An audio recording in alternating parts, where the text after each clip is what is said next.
It's kind of funny. I accidentally pressed live and I'm not ready to go live yet, which is not very good, is it? So I might just put some music on just while I finish off some stuff.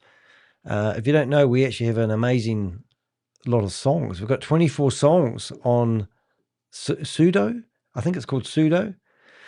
So I'll just put this one on before we get going, but we've got an exciting investigation for you today. And then I'll just tidy up a couple of things. We'll get into it. It always starts with a promise. Freedom, passive income, this is the AAA's theme song. Smiles look real, the testimonials sound convincing, the chat fills with applause. Woohoo!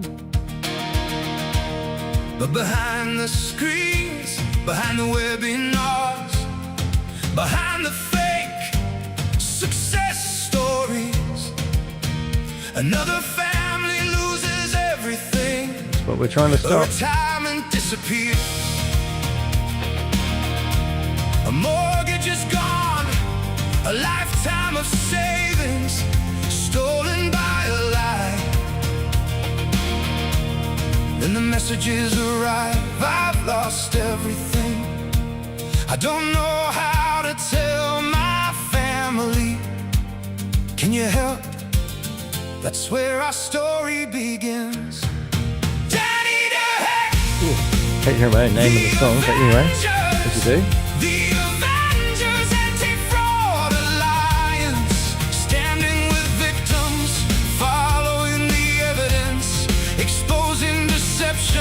Speaking the truth, no false hope, no empty promises, just facts, just evidence, just the truth.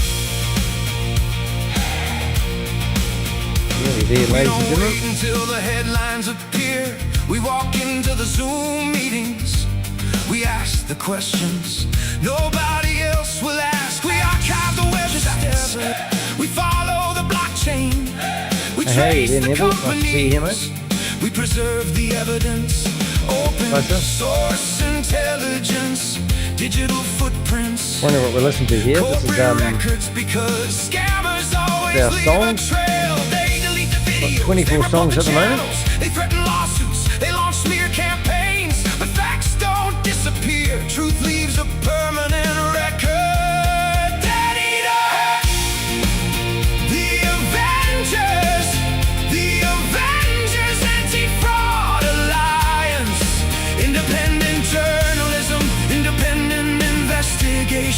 Helping victims understand what really happened, naming the people behind the lies, making it harder for organized fraud to survive. Justice moves slowly, we expose, we document, we educate, we warn, we disrupt, we notify regulators, we inform journalists, we protect the evidence, because every investigation could stop the next victim from losing everything.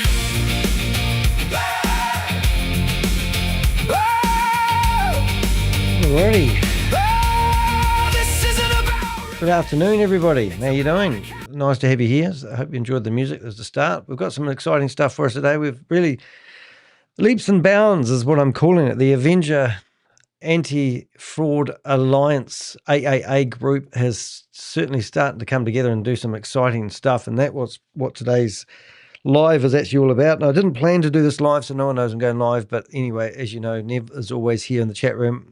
Thank you very much for your support. Really appreciate it. Now, I did a blog a wee while ago about this company, and I still can't pronounce the name correctly, which is nothing abnormal about that. AURUM? AURUM Foundation. And I found these two idiots promoting it. We took the piss out of them and had a lot of fun. You can go in here and watch these two videos.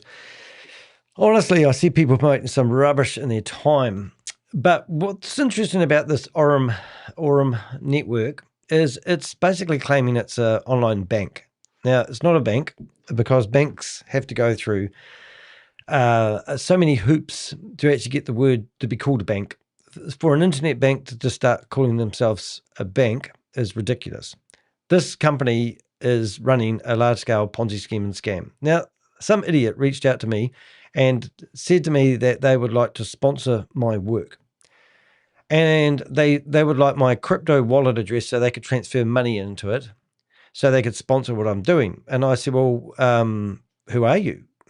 Finished up, they were a representative from the AURUM network. So I asked them how much they were talking about sponsoring, just out of curiosity, not that I was going to take it. I just wanted to know what they were blah, blah, blah doing. Next minute, I refused. I didn't refuse. I forgot what it was. But anyway, I was about to publish an article and I received $1,000 US in my donation thing, which I have received big donations before. But this one here had a comment at the bottom of it basically saying, I want to support the work you do, but could you not do any more postings on AURUM? I don't take bribes, so I refunded the $1,000. This company here, we have just absolutely, well, say we, I can't, but we've got the Avenger Anti-Fraud Alliance, otherwise known as AAA, is actually now putting together reports on companies like this. And would you believe we have managed to track $31.7 million for this company and how much money they have brought in. So now that $1,000 they're paying me not to do any publications of them is looking a bit unusual at the moment. This report has been put together by none other than Crypto G, and it's absolutely breathtaking what we can actually find in the research that we're doing. So what we're hoping is I need a way of funding what I'm doing, and also we've got a whole bunch of geniuses that work together investigating our scams, and we've formed an organization, nothing formal yet, basically called the Avenger Anti-Fraud Alliance. And in here, we do on-chain analysis, blockchain investigations. And just on the quiet, I've been asked to be part of a documentary where we show our expertise off as investigators who use OSINT, open source intelligence, to do our investigation. But this has taken it to another level. And it's just, and that's why today's video is all about this report. So this report is something that we could offer. Now, we know we've got CERDIC reports out there that look at smart contracts and the like, and they go through them and find any discrepancies. I believe that we can start doing reports on these opportunities. Now, as the title says here, AURUM Foundation and NEYRO, the AI trading bot that doesn't trade. If you were investing in this company here and you listen to all the claims that they made and all the flash videos and all the machines you see to give you sort of some sort of sense of trust, you would think this was a real company. You'd see these cards out here. You'd see the symbols of MasterCard on them. How do you actually find out who's real and who's not? But when we provide a report like this, showing that they're not doing any trading, you can go through here with a fine-tooth comb and see that this report fully exposes that company. So imagine if we become an organization like CERDIC, where people come to us and they ask us to do a report on their company. Now, our reports often just show you the evidence and give you the receipts. But what I wanted to do, because previously I've done a whole blog on this bank in the past, I've shown you the, what do we call it, the government warnings. And just to give you an idea, if you went to a colleague of mine and we went to Behind MLM and we searched for AURUM, you'll see that he has posted May the 28th, June the 16th, 5 days ago, June the 25th, May the 18th, July the 9th, April the 26th, June the 25th again, January the 2026. And then we go to page 2 and we still find way back in the 15th of September 2024.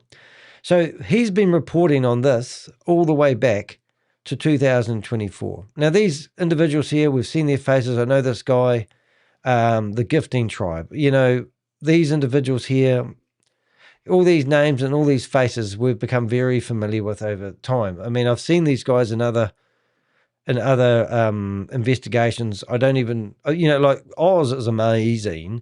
He basically, GS partners have tried to sue him and get him off the internet, failed.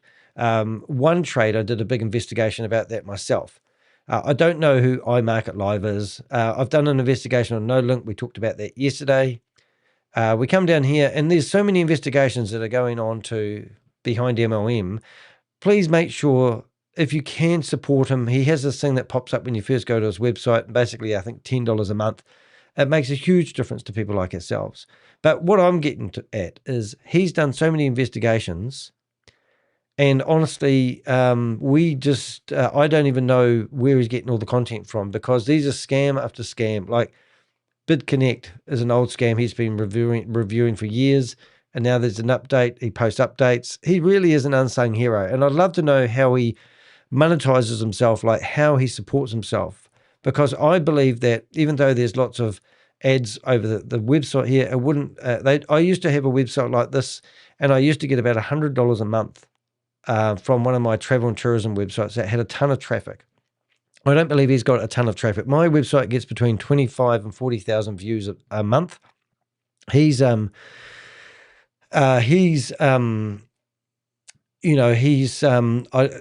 getting more than that, but because a lot of our stuff gets suppressed in the search engines because we are exposing scams, but we're also, from an AI perspective, probably looks like we're promoting scams, so they probably suppress it. But in saying that, the real dumb thing is, if I went to Oz's article, right, and I search for the name of the company that's running the scam, the first thing that's going to pop up is actually the proper website of the thing. That's always going to be the default. We can't change that.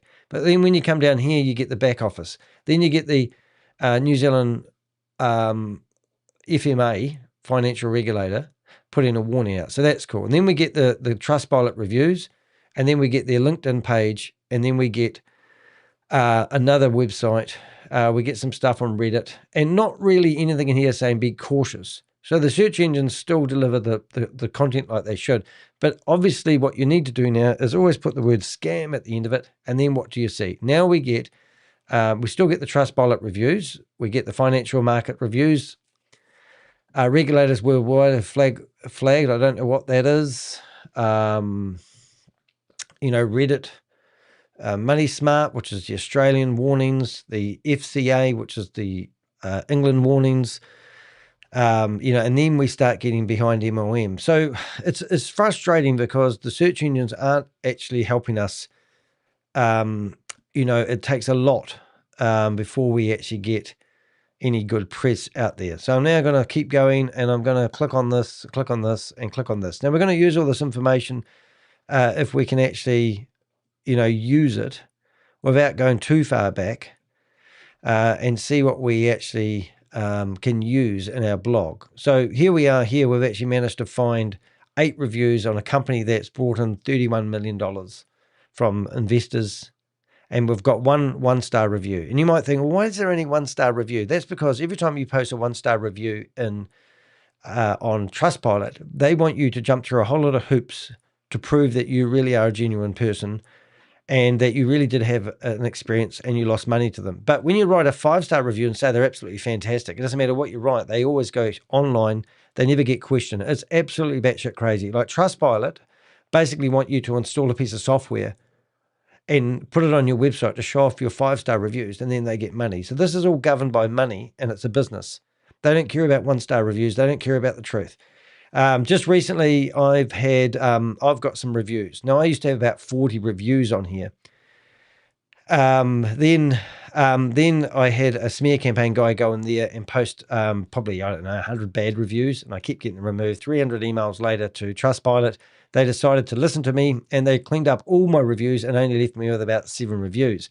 And just recently, I've had 2 more reviews from the same individual who's got nothing better to do with his life, who's trying to run a smear campaign against me. And it's absolutely funny as hell. But anyway, it's long story short, what I am getting at is that I found a way of getting these reviews removed in the meantime. But even myself, I've got 4.3 reviews. Now I've only got 8 reviews, not 40. But to get people to write reviews about me is quite easy. But all the 1-star reviews are from, if you're ever going to write a review, what you want to do is you want to use ChatGPT, and you want to say, I want to write a satire style review about this company, and give it 4 stars. Because if you give it 4 stars, the chances of your review, even though it might be a negative review, staying online is a lot higher. But if you go in there and write the truth, and you publish it on Trustpilot, and give it a 1-star review, it will get taken off. Well, it does when I do it anyway. And anyway, I'm back to my 4.3, which is quite good. And all the reviews there are truthful. So if anyone wants to write a review about us, please do. But if you're watching my reviews, you'll see that there's an individual at the moment who keeps posting 1-star reviews, and it's just a game of yo-yo. In the meantime, it doesn't really worry me. I don't live on my reviews because people don't use my services really. Anyway, I just want to share that story with you. So what I'm saying is, if you see reviews on Trustpilot, they're worth nothing. They're just absolute waste of time because it's all controlled. And these guys don't care about fighting scams. They don't care about the truth. It's all driven by money. Now, it's the same with YouTube, and it's the same with TikTok. It's the same with Facebook, Instagram. All those sites will let scammers promote their wares. Now, we've been busting a scam at the moment called the Global Glamping Guide, and I've been asking victims how they heard about it. Most of them are telling me they saw it pop up on a Facebook feed. So, you know, these guys are out there promoting these scams, and it's like if I was an advertiser and I had a billboard in Times Square and I started advertising scams in Times Square, would the advertisers be held accountable by promoting a fraud or a scam? Or do they have to do some form of due diligence? Well, I'm pretty sure I haven't seen too many scams being promoted. Now, On Passive may be an exception. On Passive, we're advertising on billboards and in the UAE. I think they were even advertising at the Olympics or something. And we've heard of people doing advertising but never actually seen it. But my point is,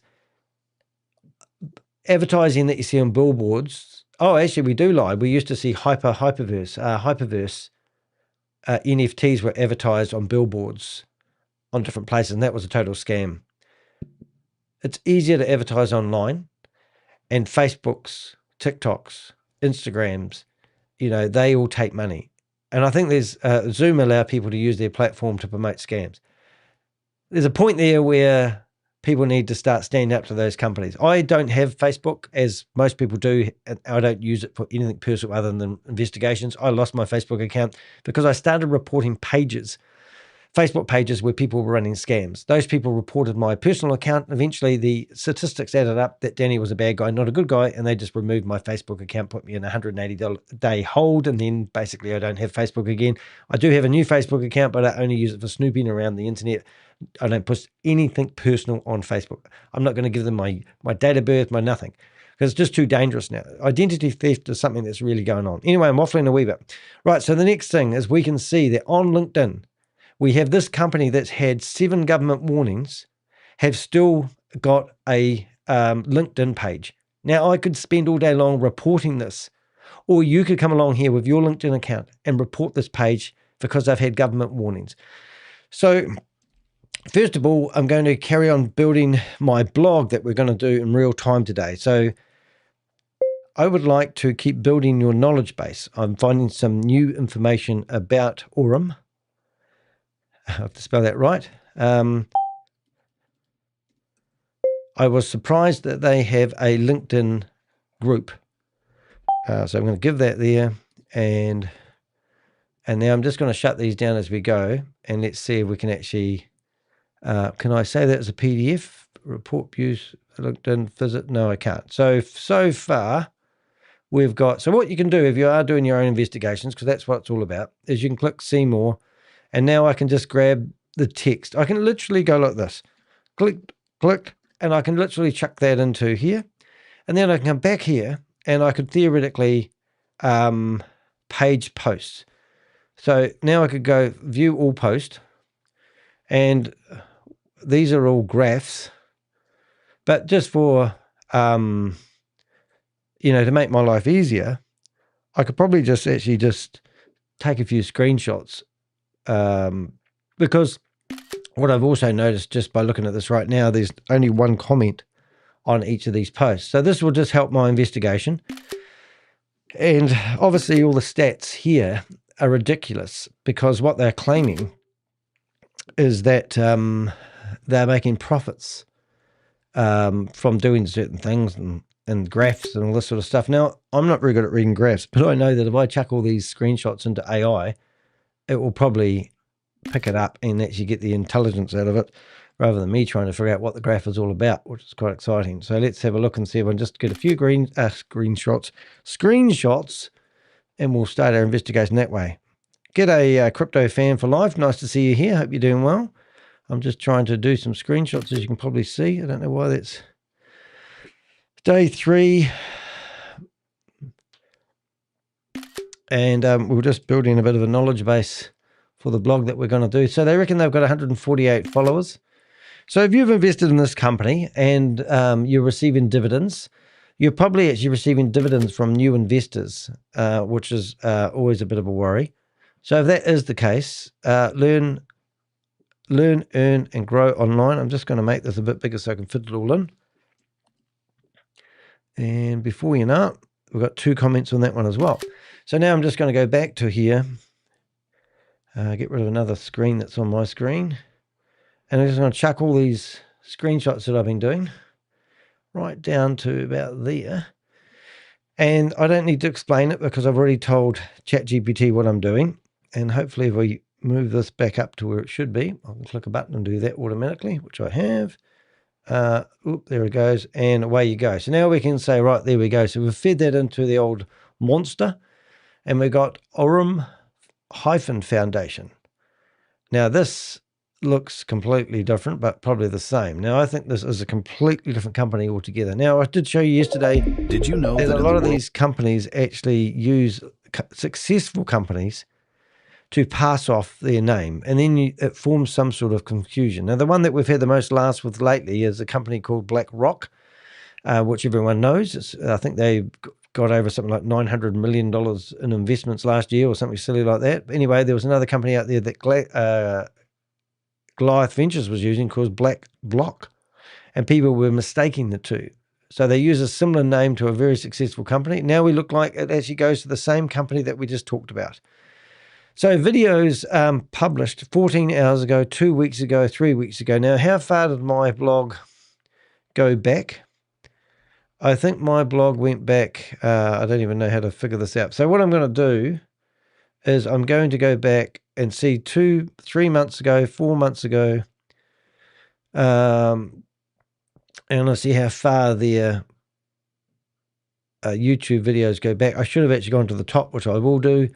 And we have 162 videos that were posted on in their YouTube account. So in the last year, this company that claims like it's been going since, well, we know that Oz started writing about them. When was it? It was years ago. But their YouTube account has only got videos going back a year ago, which is quite interesting. So what I'm going to do is I'm going to hopefully highlight all those. Yep, there we go. So hopefully I'll be able to highlight all those without, yep, there we go. So now we've just, I'm going to give you an update. I'm going to give you an update on their YouTube account because there's been some recent activity. I will also give you a transcript for one of their latest videos.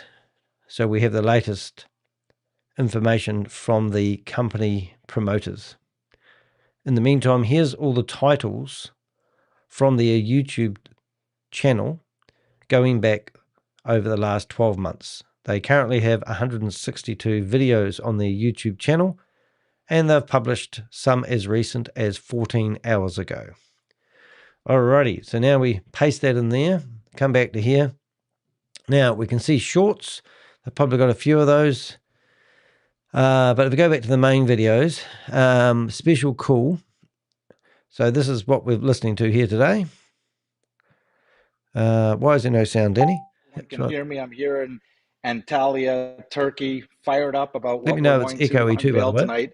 tonight. Just want to do a quick sound check. Hey, while we get started here, just tell us where you're calling in from, and we'll try to keep up. We got the Philippines, Hawaii, Netherlands, South Africa, We've got Venezuela, whoa, Florida, Croatia, UAE, Canada. Welcome to the call. UK, Greece, Thailand. Oh my God, we have just smashed a record. Absolutely excellent to have you here, Crypto G. Look, I just can't get over this report that you've done. Have you got time to come online and go through it? Because what I'm doing is I've fed your report into AI, and also that's going to be the feature of the blog. But are you here, have you managed to track with that intel that we got from the other guy the other day, that we actually have found 31 million 0.7 sitting somewhere doing nothing when they're claiming it's trading, but it's not doing any trading at all? Is that what we're looking at? I suppose you want that link, do you? If you are available and you want to come on for a while and just explain your report, that'd be absolutely fantastic. I will give you the link in a second. But I just think it's amazing. That report, I woke up this morning and looked at it with sand in one eye and putty in the other.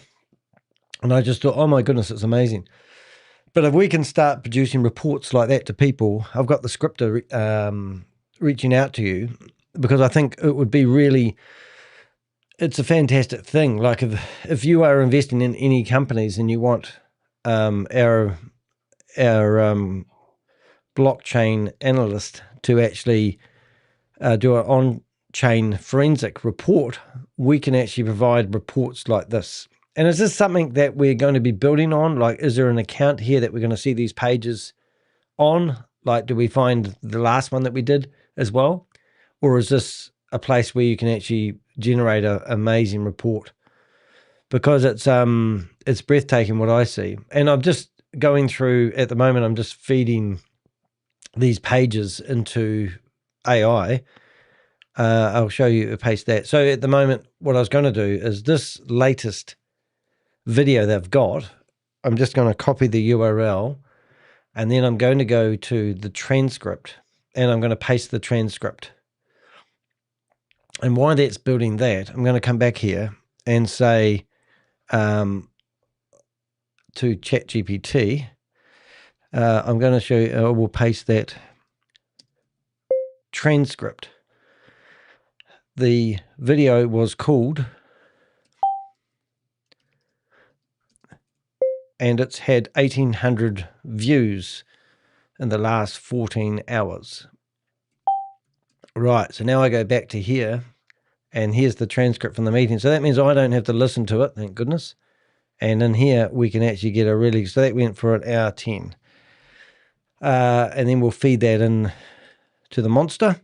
And now we've got an update from the YouTube channel to add into our latest blog. And hopefully that will get fed into the monster. And then we'll go through and see what other things that we can find. So what have we got? Regulators. Here we go. So listen to this. Regulators worldwide have flagged AURUM Foundation and AO1 as pyramid schemes. These don't look like obvious scams. They use fake dashboards and personal trust to pull people in with impossible returns.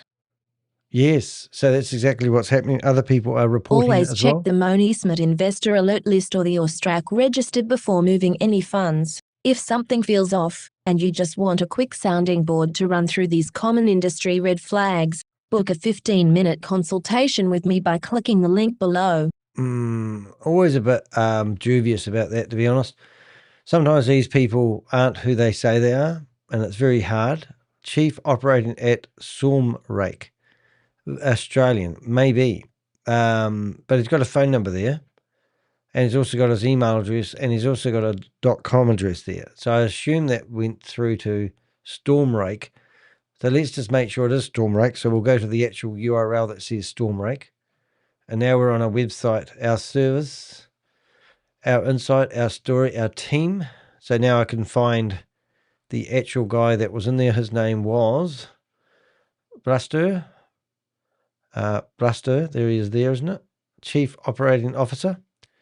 And these guys could be worthwhile for us connecting to. So now I'm clicking on here. I can't click on his name, but I could actually go contact. And we've got info. We've got phone numbers.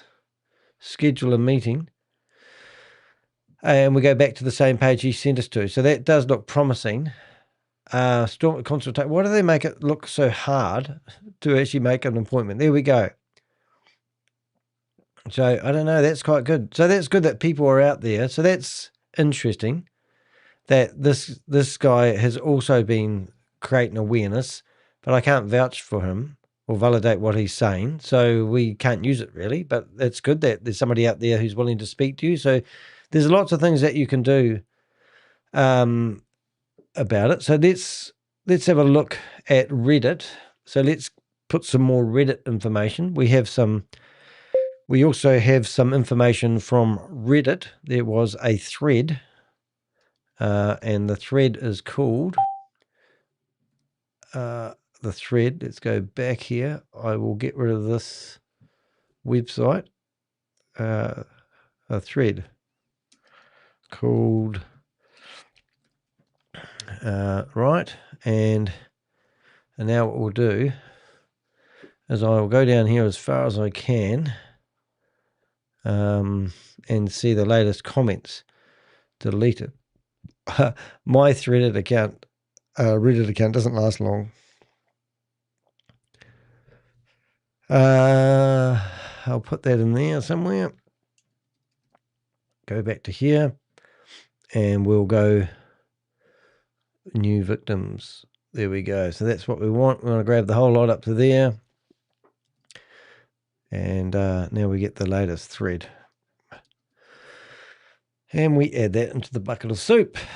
Now I'm interested to see what they have put. Some people, this sounds like a family member concerned about daddy spending their inheritance into a Ponzi scheme or a scam.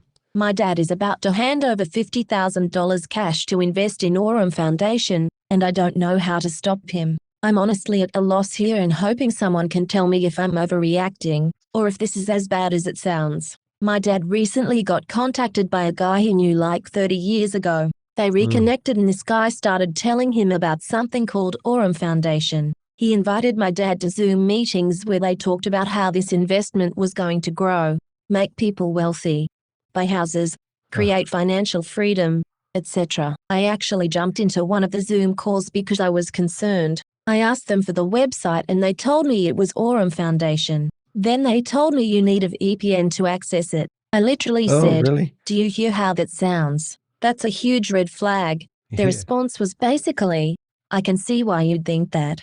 And then the guy goes on to say completely bullshit and doesn't even provide proof and says banks don't want us to win. Just completely scammer talk, but my dad falls for it. My dad isn't tech savvy at all. He barely understands crypto, wallets, exchanges, or any of this stuff. The guy recruiting him has been setting everything up for him because my dad doesn't know how. What makes me even more nervous is that my dad doesn't really use a bank account. He mainly deals in cash. He has now bought a plane ticket to Oregon so he can fly there and personally hand this guy $50,000 in cash to invest for him. I've searched online and found multiple complaints, warnings, and people saying they couldn't withdraw their money. I've shown my dad articles, screenshots, Reddit posts, and warnings from other people who believe it's a scam. None of it matters. His response is always, how do you know it's a scam? Where's the proof? Meanwhile, he's convinced this is going to turn into millions of dollars and finally let him buy a house and solve all of his financial problems. Oh my goodness. The part I can't figure out is whether this guy is intentionally scamming my dad, or if he's just one of those recruiters who gets commissions for bringing in new investors and genuinely believes it's real himself. Has anyone here actually dealt with AURUM Foundation or know someone who has? What evidence would convince a stubborn parent before they hand over their life savings? Because right now I feel like I'm watching a train wreck happen in slow motion and nobody can stop it. Oh my goodness, I feel so sorry for those people. If you are watching this video, please do reach out to us. Tell us your stories. We're really empathetic. We obviously can't do and fix, we'll get people's monies back, but it's just sad when we hear those stories. It really does affect me. Look, I'm just going to load up this whole ChatGPT database with our latest information, and then we've also found another article of interest which would be worthwhile quoting if it mentions things that we haven't already covered. So that's how we're doing it. And this is basically how I sometimes do my research. So that's the actual website that we see face value. Obviously, we just read that terrible Reddit post. We've now found this new article here doing this basically. Right, covered. So we're going to just put that down there, and we're going to make sure we have the title underneath that there. So if it quotes it, it'll get it right. And if the person who wrote this article is here, we thank you very much for doing your research. This was posted in June the 29th, so this come out after our first blog, which is really cool. And hopefully it's building a pretty good knowledge base so far. Let's dive right into this explainer. Now, Today, we are completely unpacking the complex mechanics of the AURUM token. Is it a legitimate business opportunity, or are we looking at some serious red flags? Right, we're going straight to the source, AURUM's own pitch deck. I'm coming at this with an open mind to see how their decentralized finance engine actually works. And I'll play the skeptic, because when I see dense crypto jargon combined with massive financial projections, my radar immediately goes off. Here's our roadmap for today. We'll quickly cover the ecosystem, DeFi and flash loans, the user journey, licenses and tokenomics, and finally, staking and stated yields. Starting things off with Section 1, the AURUM ecosystem. So, according to their deck, So I don't even need to listen to this anymore. This company here is basically using clickbait to get you to watch. When you go down to their official links, they actually went off to 2 affiliate links to a sign-up form, and you can actually see that partner code, which is absolutely crap. So if I put that partner code into a search engine, I just put that code and I put AURUM Foundation, I would find that guy's link everywhere, and you'll see that that guy's just done probably a campaign encouraging people to sign up. And you might even find, I'm not saying that he is, but even that thread that we just looked at, we could actually find that same affiliate link in the conversation somehow. You know, sometimes you see these guys, so you get scammed on scam, and if you are, dubious, please do be dubious. If you come to my Danny DeHeck website with deheck.com, you'll see that we actually have ebooks over here on the right hand side behind my head, and when you click in here, we actually have 5 ebooks that you can purchase. So if you want to support me and what I'm doing, I do have these $5 booklets, guidebooks, investment scam survival guide, the recovery scam survival guide, where somebody tells you they can get the money back, all the tricks they use to convince you to basically get you on board. They might even get you doing fake KYC details. They might ask you for your social security number. So we've just been dealing with another scam at the moment, and they claim that they're working with the FBI agent, and the FBI agent has asked them for their social security number. And we go, hold on a minute. FBI agents don't ask for your social security number. They don't ask you for your bank account number. So then we have to start an investigation on the people that are claiming they're doing an investigation, and it just gets ridiculous. But these books here identify all the tricks that these dirty, disgusting bottom feeders actually do, which is quite a cool thing. The other one is, we've just started promoting it recently, is this a scam? Right, so I get asked a lot of time, and I get asked in a really strange way. I get asked by people that have invested in these opportunities who just think they'll bleed my brain dry and ask me that question, is it a scam? Now, they don't really want me to say it's a scam. They want endorsement that they have picked a good investment, and they just like my opinion. Well, I haven't got time to do opinions.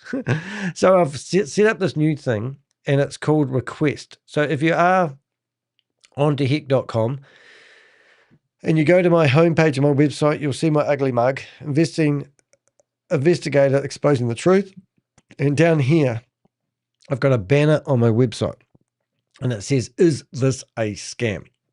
If you click on it, it will take you away to my Ko-Fi account, and my Ko-Fi account will actually let you pay us $150, and then we'll go away and do a bit of a quick look and figure out the red flags and come back and give you a report. And that's how we're doing it these days.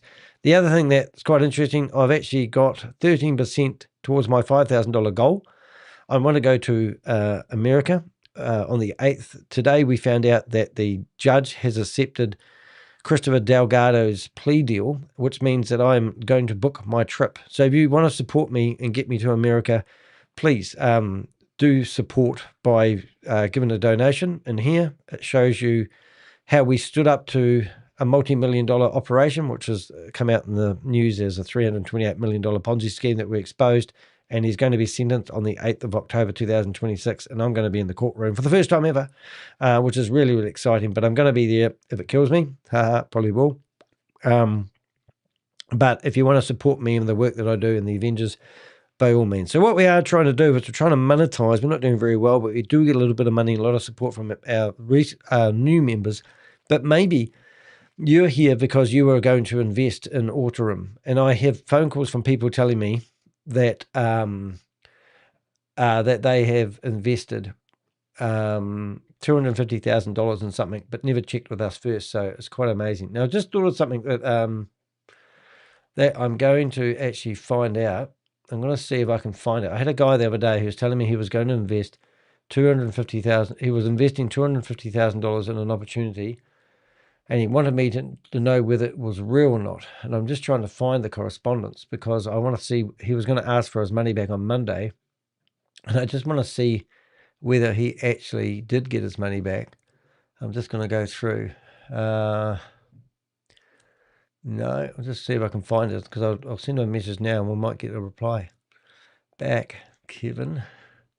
Shouldn't say his name out loud, should I? Let's see if I can find him. Because that would be pretty cool if he did get his money out.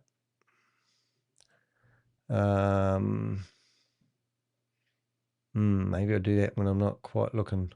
How do I find him? Yeah, we'll find him. It won't be a sec, guys. It'll just be interesting to find out whether this guy actually got his money back because he was pretty convinced. Why I'm doing that, I'm just going to carry on and put some music on. Let's see if I can find him. Won't be a sec.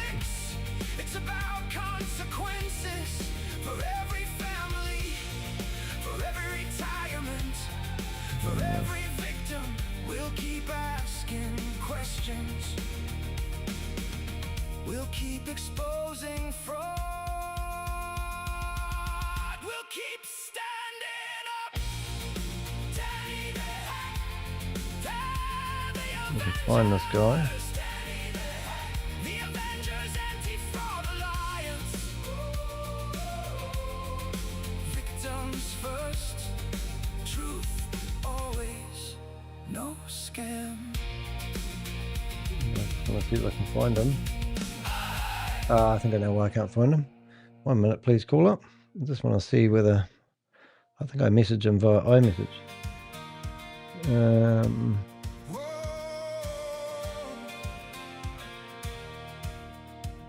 It always starts with a promise. Financial freedom. G'day, mate. Did you get your money back? Yeah, so that would be... Hold up. Yep, so I found the individual. So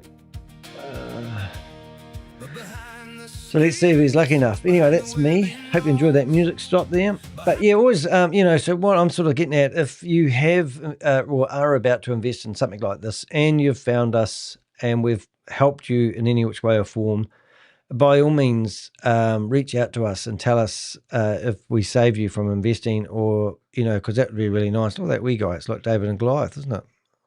What the hell's he doing? Odd. Don't know if that's going to work out good for you, mate. Just saying. But, even looking at this here, if this is anything to do with AURUM, can you guys see that this doesn't look real and it's in low quality? And I'm looking at the guys at Adam Apple and the way his head's moving around. At first glance, without doing massive research, I would look at this and say, this video looks like AI. It's not rocket science. And they use all this sort of stuff to lure people in and build confidence. So now we've got another post here about somebody else in Reddit. So let's have another listen. It is a scam. Stay away. A couple of weeks ago I lost money. Account has been hacked. No any explanation from AURUM. The event happened the same day a phishing alert was on. They stolen my entire account. Stay away from it. Yeah. All right. So I'm just going to chuck that into our thingy as well. Another article of interest. And additionally, I found another Reddit post. and then I'll stick that in there, and that was here, and Reddit post. Oops.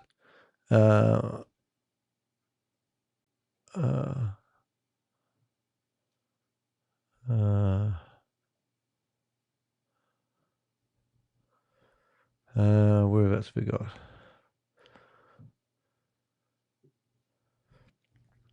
Yeah, so I'm just going to put that in there, and then we'll do what we do. Search comments. Reddit post.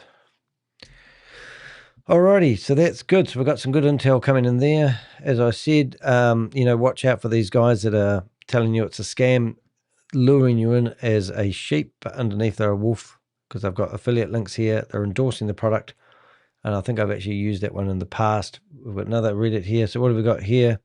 Elton John. Looks like that's gone. Yeah. So very likely safe. What's this? Trust score 91. Are you kidding me? So this is where it gets frustrating. So are they telling me very likely safe? That's just crazy. So is that the right one? Scam Advisor checks out AURUM.Foundation, and they've got a trust score of 91. That does not make sense. So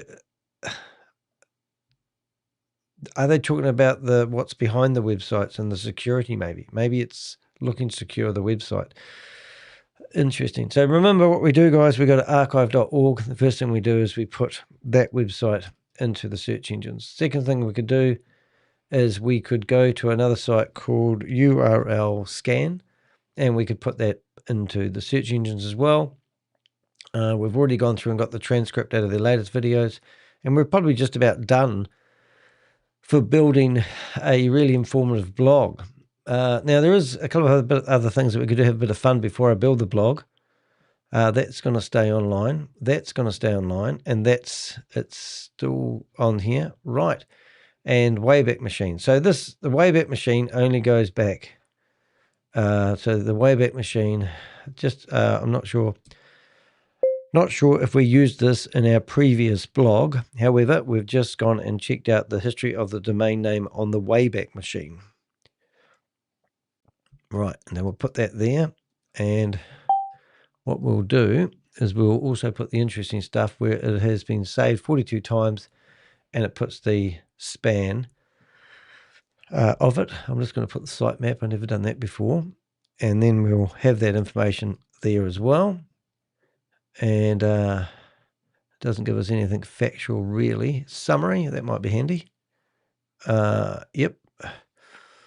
Oh, I've never done the summary before. I wonder if you can actually export that. After all this time, I've never done that. Font. Can you share this and save it? Well, we could always go fprint, command P, and see whether it allows us to. We might as well. So now what I'm going to do, I'm just going to save that on my desktop, and we'll chuck that into our investigation as well. And then we'll go back to URL scan, and we'll chuck that in there as well. So we're going to go 4, and then we'll just cut all that out. And then we will also put that into the search results. And hopefully all that will upload. Wayback Machine and URL scam. That's funny. Let's go Wayback Machine and URL scan, not scam. And usql.com. Great. And then we'll chuck that in there. Alrighty, we've got some good stuff in here now. But let's have a quick look and see what's going on around the internet. So I've just been told that one of my Avengers is going to be there with me in the courtroom, which is really, really cool. But yesterday we did show you guys that we actually have added some merch into our store. And I'm thinking of wearing this t-shirt when we go to America. I don't know if it's a good idea, but imagine if all the Avengers turned up and was wearing our new t-shirt. It's called the Deep Fried Delgado, a hamburger, in and out scam, in, no out scam burger. All right. Definitely going to get one myself. And then what we're going to do is, if you go to my YouTube channel, we actually put together a post. And in the post, I've got some news to tell you too. I've just sort of posted there. So this is what we've put in the post. I'm just going to read the whole lot for the sake of time. Burger emergency vehicle revolving light breaking news. Christopher Delgado has officially been deep fried. Face with tears of joy. Remember when the former Goliath Ventures CEO was flipping burgers at In-N-Out before flipping a $328 million investment scheme? Well, we couldn't resist grinning face with squinting eyes. Introducing the deep-fried Delgado in No Out Scam Burger. Burger extra crispy fire. Lightly seasoned with bad decisions restricted symbol served on an in No Out Scam plate. Wad of bills with wings guaranteed to leave your wallet lighter than the combo meal. This is satire, a bit of fun inspired by one of the biggest financial scandals I've investigated. If you've followed the Goliath Ventures saga, you'll get the joke. If you want to wear something that starts conversations, and probably gets a few laughs, this one's for you. Backhand index finger pointing right, grab yours here. https://store.d. Don't need to listen to that. So, a warning, wearing this t-shirt may cause scammers to avoid eye contact, Ponzi promoters to become uncomfortable, and your friends to ask, what on earth does that mean? No scam, just laughs. So, yeah, it's pretty cool. I'm quite pleased with it, really. It's quite funny, but that might be what we could all be suited up with. Hey, the other funny thing was this. This is an image of Mike. Now, Mike is a part of Goliath Ventures co-conspirators, and you can see here he's actually got himself a car which is called a G-Wagon. I don't know anything about cars, but G-Wagons are meant to be the most expensive car you can ever think of, right? Also got himself a nice motorbike. What would you say if I said here's another scammer that is not Mike, with the same motorbike, the same car, same license plate, same Rolls Royce, same everything, and he's in the middle of the road, this guy, doing a photo shoot. So what I'm saying here, guys, I can't show you True Money Mike's stuff, and this one here might have blocked me as well, not yet.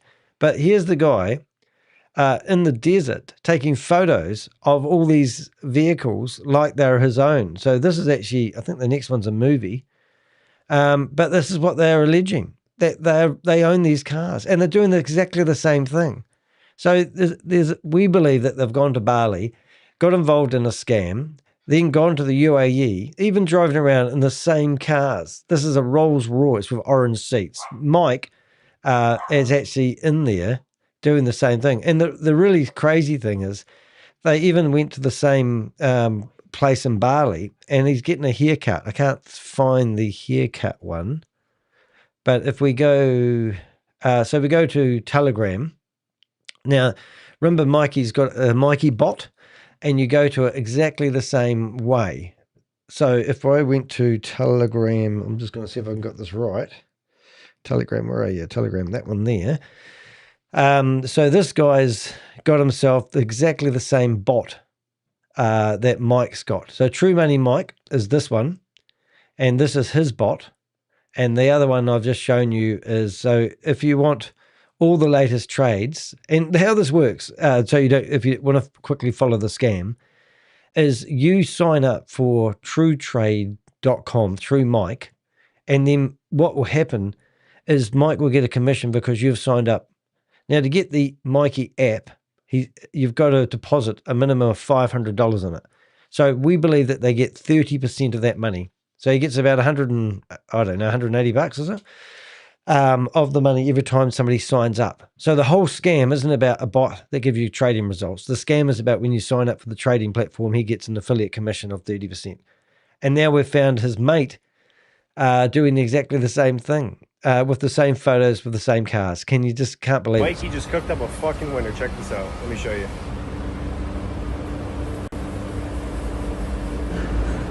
Yeah.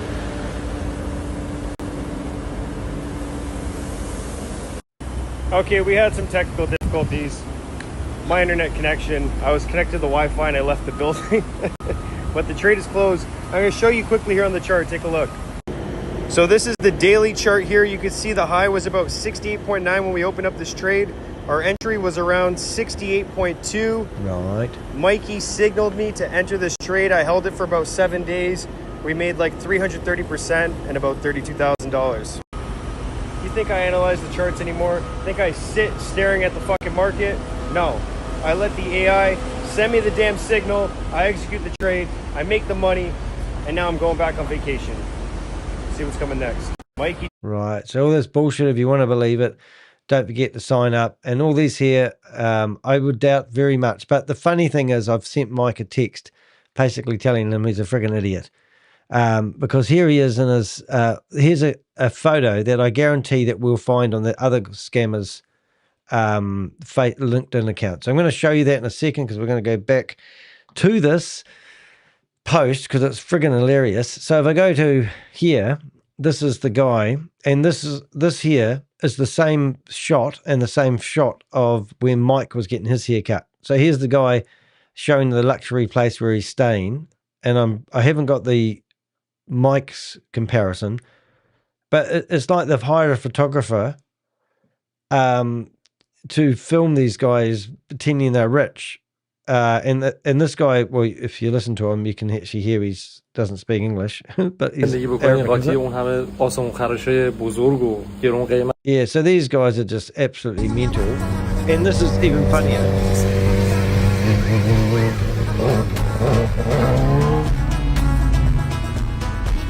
So I don't know what's going on here, but I'll just stop that music for a second.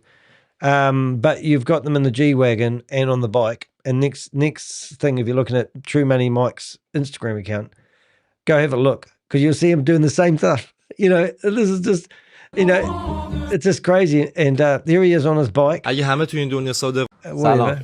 There he is in his car. Oh, he's got another bike. Looks like he's in Thailand.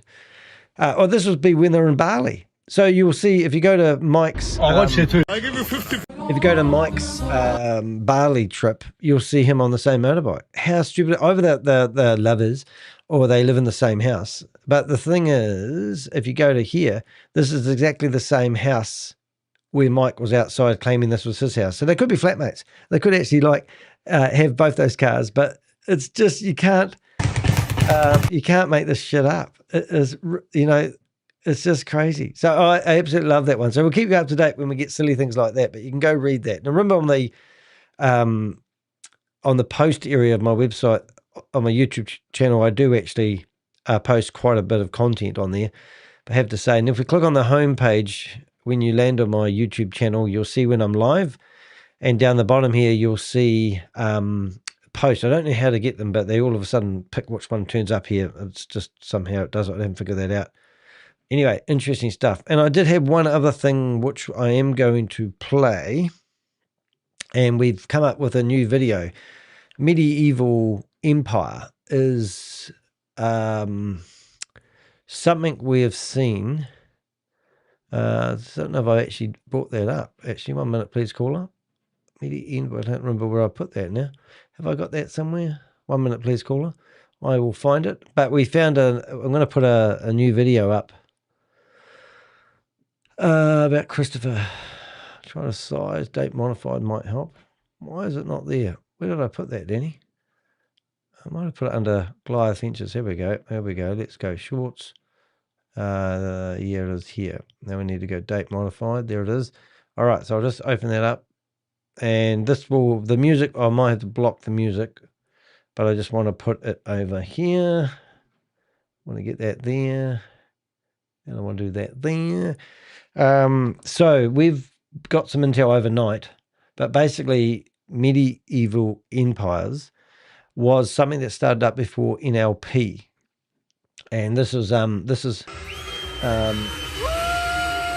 celebration that was going on. I don't really want the sound though, Danny. Well, let's see. But that there is Valence from NLP.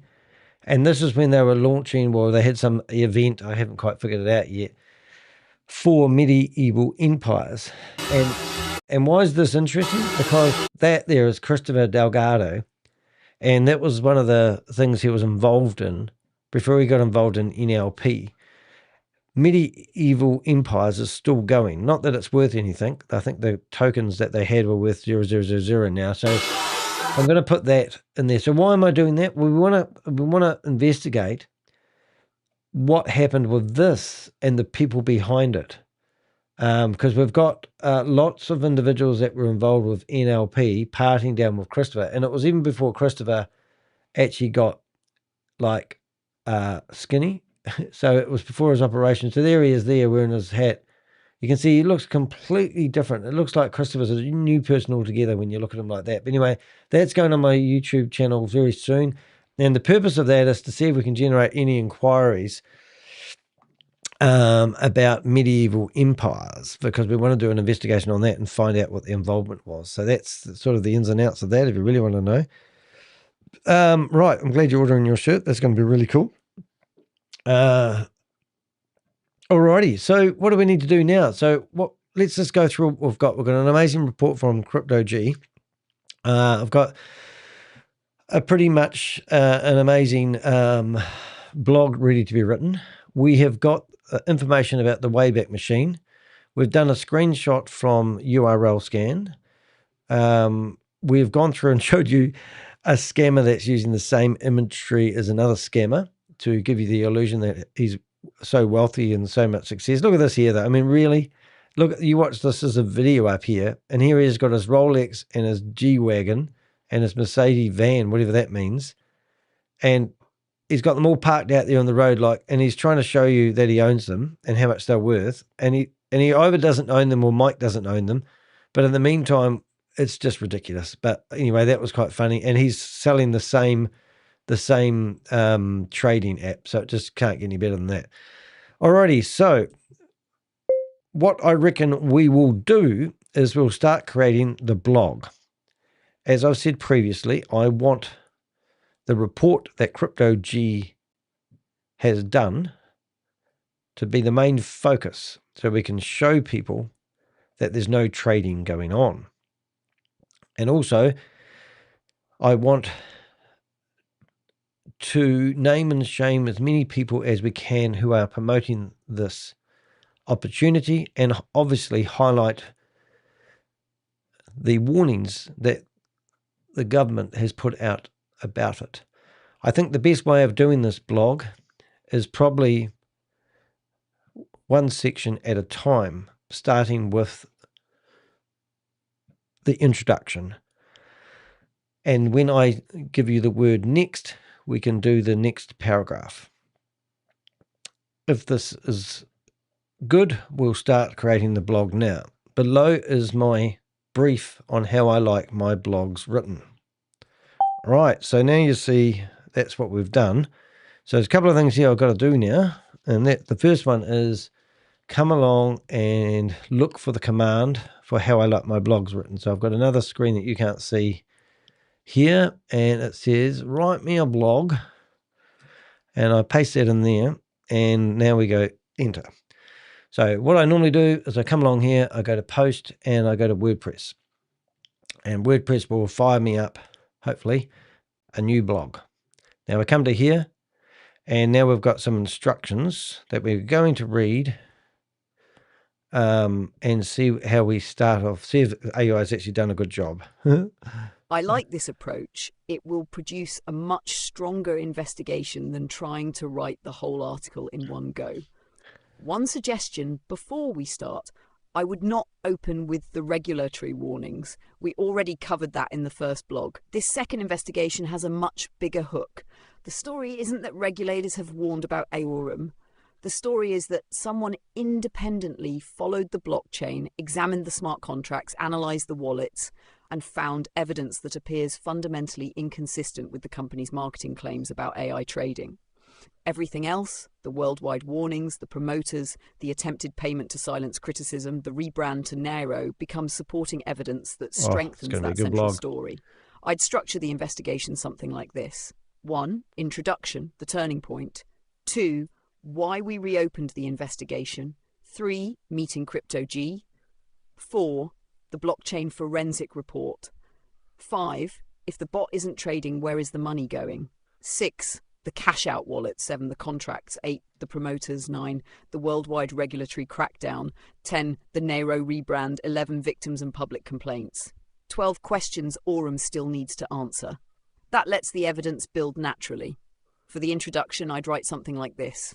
Open quote, "Trust me, the AI is doing the trading." That was the message investors kept hearing. What happened when someone stopped listening to the marketing and started reading the blockchain instead tells a very different story. Close quote. When I published my first investigation into AURUM Foundation, AURUM Neobank, and its so-called AI trading ecosystem in May 2026, I believed I had documented enough evidence to justify serious concern. The company was already attracting regulatory attention around the world. Promoters were making extraordinary claims about automated wealth generation, and investors were being encouraged to believe they'd discovered the future of finance. Shortly after publication, I even received an unsolicited $1,000 crypto payment from someone asking me to stop covering AURUM. I immediately refunded the money. My investigations are not for sale. I assumed that would be the end of the story. Instead, it marked the beginning of a much larger investigation. Since then, financial regulators in multiple jurisdictions have issued further warnings. Prosecutors in Poland have been asked to investigate alleged banking offences connected to the company's neobank branding. AURUM has rebranded much of its ecosystem under the NEYRO name, and new promoters continue encouraging people to believe they are participating in a revolutionary AI-powered financial platform. Then I was contacted by someone known to me only as Crypto G, a member of the Avenger Anti-Fraud Alliance, AAA. Rather than analysing marketing videos or compensation plans, Crypto G did something far more difficult. He followed the blockchain. He examined the smart contracts, traced wallet activity across multiple networks, analysed transaction flows worth tens of millions of dollars, and compared what the code actually does with what AURUM tells investors it does. His findings became the catalyst for reopening this investigation. If Crypto G's analysis is correct, this is no longer simply a story about questionable marketing claims or another referral-driven crypto opportunity. It raises a much more fundamental question. What if the AI trading bot at the centre of AURUM's entire business model isn't trading at all? I think this is a much stronger opening than the previous blog because it immediately tells the reader why this second investigation exists. So let's get into the second paragraph now. It establishes and we'll listen to this as we go. stakes, We'll start in the second one. Why I reopened the investigation after publishing my original investigation, I expected AURUM Foundation to respond with evidence. If the company genuinely operated the sophisticated AI trading ecosystem it claimed, this was its opportunity to produce audited trading records, licensing documentation, proof of reserves, or independently verifiable evidence showing how investor funds generated the advertised returns. Instead, the story moved in a very different direction. Regulators across multiple jurisdictions continued issuing warnings. New promotional campaigns emerged under the NEYRO brand, and the marketing became even more ambitious. Rather than answering the growing list of questions, the company appeared to be expanding its ecosystem while asking investors to place even more trust in claims that remained largely unverified. At the same time, I continued hearing from people on both sides of the story. Some contacted me after losing confidence in the project. Others shared promotional material, internal presentations, and recruiting videos. One person even granted me access to their own AURUM dashboard so I could independently examine how the platform presented balances, returns, and user activity. That access allowed me to document the system from an investor's perspective without relying solely on marketing screenshots circulated online. Every new piece of information was carefully compared against previous claims, regulatory findings, and publicly available blockchain data. The turning point came when Crypto G, working with the Avenger Anti-Fraud Alliance, AAA, approached me with an extensive blockchain forensic investigation. Unlike most critics, he wasn't analysing presentations or debating compensation plans. He was reading the smart contracts themselves, tracing wallet movements across multiple blockchains, examining transaction histories, and documenting how funds flowed through the system. His report wasn't based on opinion or speculation. It was built from verifiable on-chain evidence that anyone with the necessary technical knowledge can independently review. If those findings withstand scrutiny, they challenge one of AURUM Foundation's most fundamental claims: that investor funds are being managed by sophisticated AI-powered trading bots operating in the cryptocurrency markets. That discovery transformed this from an update into a completely new investigation. The regulatory warnings remain important, the promoters remain accountable for the claims they continue making, and the growing list of public complaints deserves careful examination. But this time, the investigation begins somewhere much deeper. Before looking at the people promoting AURUM Foundation, we first need to examine the technology they insist is generating the returns. Because if the blockchain tells a different story from the marketing, everything built on top of those claims deserves much closer scrutiny. Yeah, so you can see it's quite exciting, isn't it? It makes so much sense when you use AI to put together all this information. I wouldn't be able to put together a story like this. I'm not an author, but the information is just world class in my opinion. So what we've got now, I've just asked Crypto G whether he wants that article is going to remain live, or as I call it, I PDF it so that I can see. I'm just trying to find the PDF now to see whether I've actually, oh, there it is there.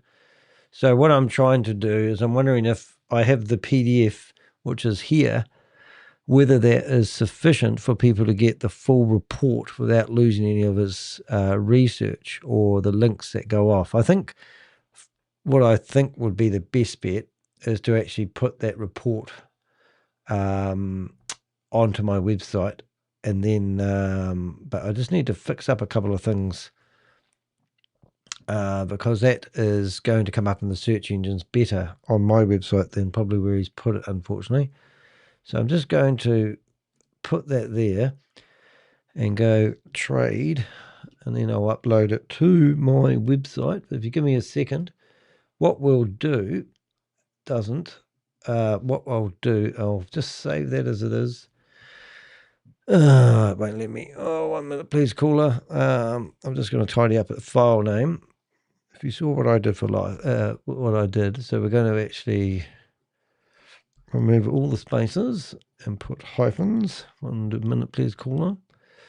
And now we're going to just create a file name as you do. Don't. And the file name will be exactly the same as the title, less all the commas, special characters, and then that will help it rank when people search for it. So we've done that. We have put that report.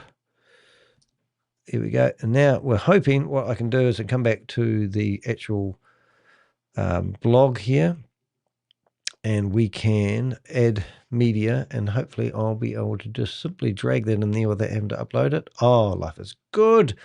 So now I can go back to the original. I can grab that title that you see there. Now you're seeing all my dirty tricks. We put that in there. We put the description in there, and we just leave it there. And now what I do is I get that URL. I update that URL and make it open in a new window, which it's already doing. And then to make it look pretty, I add media, PDF. I think I've done too many of these. I have, so to go load more. And I'm looking for this little wee icon. Insert into post. And now I'll go back, get that URL, get that PDF. And now I go insert. I'm going to that open. Right, so what we have here, ladies and gentlemen, is we first of all need to do a couple of other things before it gets saved incorrectly. Scam investigations. So now I'm going to go preview and what we've got so far. So while that's doing that, I'm going to ask for the next. And now what we should have is no title yet. We've got the $1,000 donation I got that I refunded. And then under here, we've got why I reopened my investigation. So we've got the original investigation link, and then we've got blockchain forensic investigator, and we click on that, and that will take you to the PDF version of that article that we've just watched, which is absolutely fantastic. So that's really going to make a huge difference to our investigation. That there is just absolutely gold. The only other thing I haven't done is I haven't given Crypto G enough credit. So let's go to, he doesn't have a website. So let's go and find Ponzi Schemers Avengers, and we'll come down here, we'll go to Crypto G, and we're going to link through to his YouTube channel where you can find his videos. So if you haven't done so, you'll be able to follow through the blog. Go to Crypto G's investigations. So we're going to open that, and boom. So what we're looking at, we're going to actually set up a service where people can get these reports done by Crypto G. We pass a lot of that information to some of the best blockchain investigators on the planet. Zach X BT, you can find him on Twitter or X, and he just used some of the intel that we had to stop $41 million being money laundered on the internet. But we've got access to those guys. But look, honestly, anything I give Crypto G or Susie, they come up with the same results. Some of these other guys have amazing software which helps them do these investigations. But don't underestimate what we can do as Avengers, because this is proof in the pudding. We've just tracked where 31 million 0.7 has actually gone, and this information will hopefully we'll have some other stuff. So I'm just going to ask ChatGPT to do something here. Now, I don't want the same format for every single section, so feel free to use a variety of formatting.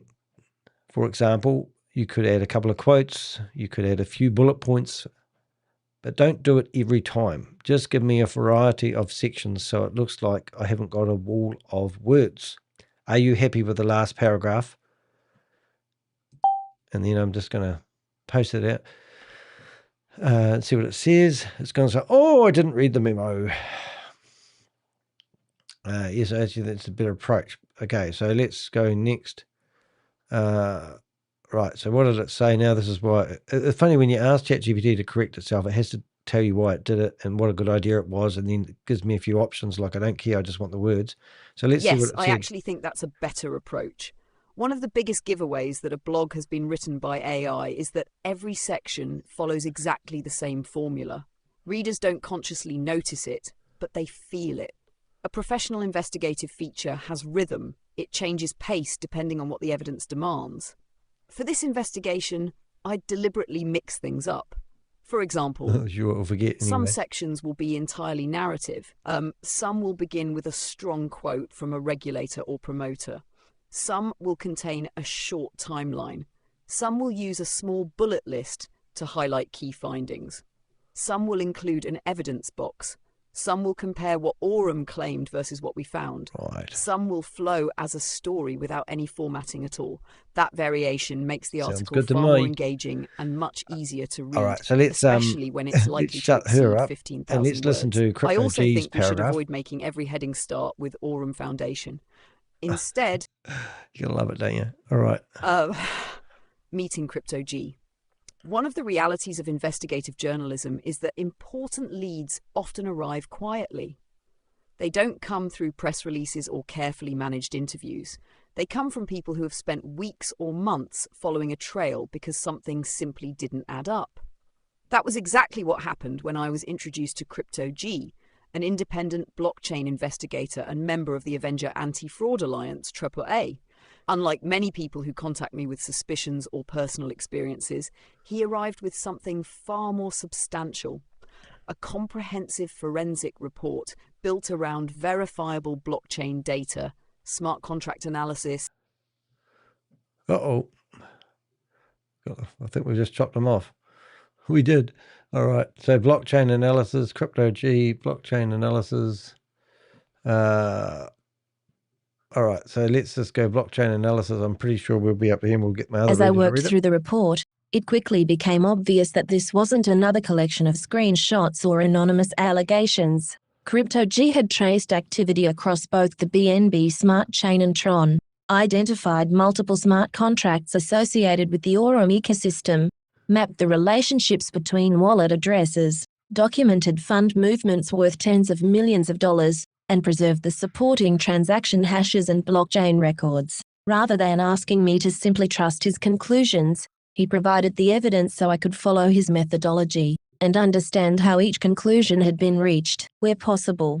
Every claim could be checked against publicly available blockchain explorers. What impressed me most was that CryptoG wasn't trying to prove AURUM was a scam. He approached the investigation like a forensic accountant approaches company books. He started with the claims AURUM makes publicly, then asked a simple question: does the blockchain support those claims? If AURUM's AI trading bots genuinely analyze markets, execute trades and generate profits for investors, there should be evidence of that activity somewhere within the underlying infrastructure. Instead of beginning with assumptions, he began with the code, the contracts and the movement of funds. Before publishing anything based on his work, I spent considerable time reviewing the report, asking questions, requesting clarification and challenging sections that needed further explanation. I also shared the findings with members of the Avenger Anti-Fraud Alliance, AAA, so they could independently review the material. This investigation is therefore not based on a single anonymous tip or one person's opinion. It is based on a growing body of technical evidence that deserves serious public scrutiny. In the sections that follow, I'll walk through the evidence step by step, allowing readers to see exactly why CryptoG's analysis became the catalyst for reopening this investigation.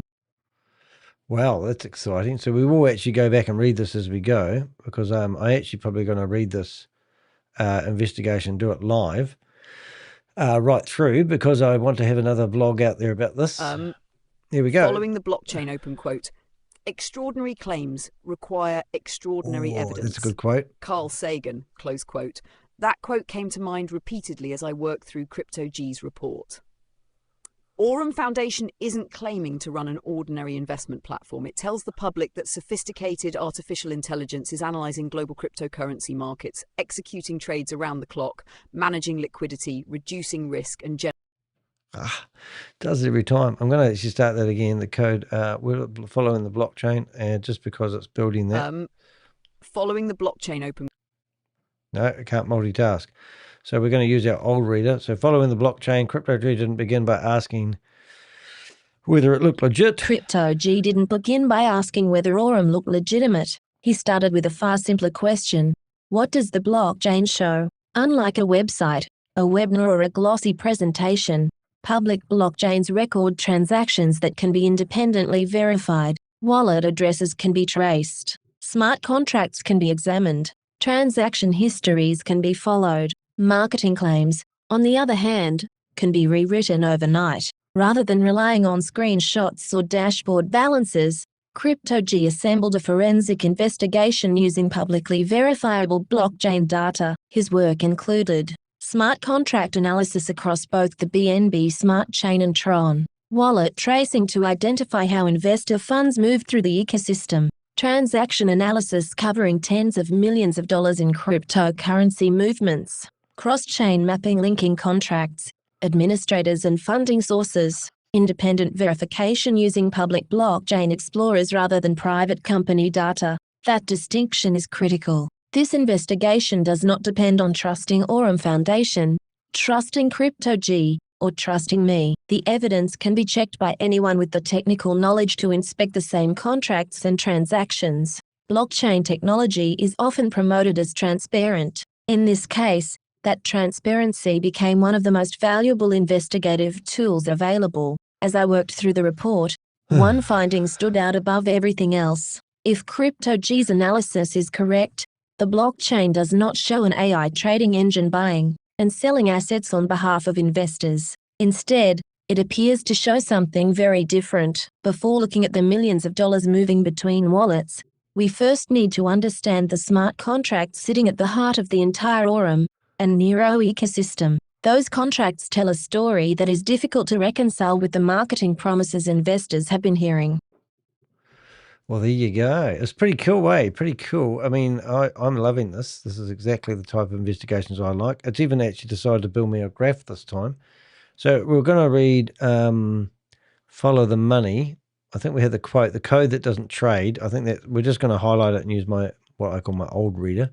But the code that doesn't trade is the next paragraph. The code doesn't trade. One of the most common arguments made by AURUM Foundation supporters is that the technology is simply too complex for outsiders to understand. Investors are encouraged to trust the developers, trust the leadership, and trust the AI. But computers don't operate on trust. They operate on code. If an artificial intelligence is genuinely executing trades, managing risk, and generating profits, there should be evidence of that functionality within the smart contracts that underpin the platform. CryptoG began by examining the contract that AURUM publicly associates with its AI trading bot. Rather than looking for marketing language, he looked for the functions that actually control how funds move through the blockchain. His objective was straightforward: identify where investor deposits go, determine who controls those funds, and establish whether the contract contains any mechanism capable of carrying out automated trading. Show me the trading functions.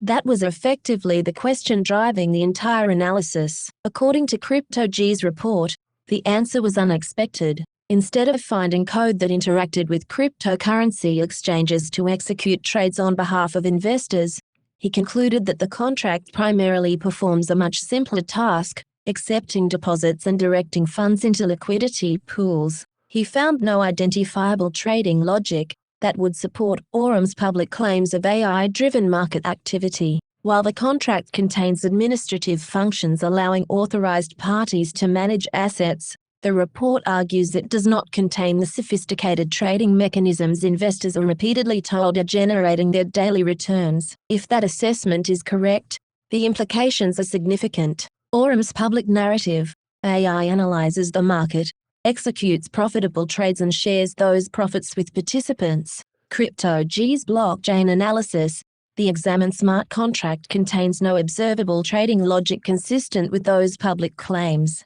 That doesn't, by itself, prove fraud. Smart contracts can interact with off-chain systems, and there may be components that are not publicly visible. However, it does create a question that deserves a clear answer from AURUM Foundation. If the AI trading takes place somewhere else, where is it? That is not a rhetorical question. It is one that should be answered with evidence rather than marketing. Investors deserve to know which exchanges are being used, how trades are executed, where the audited trading history can be independently verified, and how the returns displayed in their dashboards are actually generated. As I continued reviewing CryptoG's report, the questions became even more difficult. The absence of visible trading logic was only the beginning. The next stage of the investigation followed the money itself, tracing tens of millions of dollars as they moved from investor deposits through a network of wallets, revealing patterns that demand much closer scrutiny.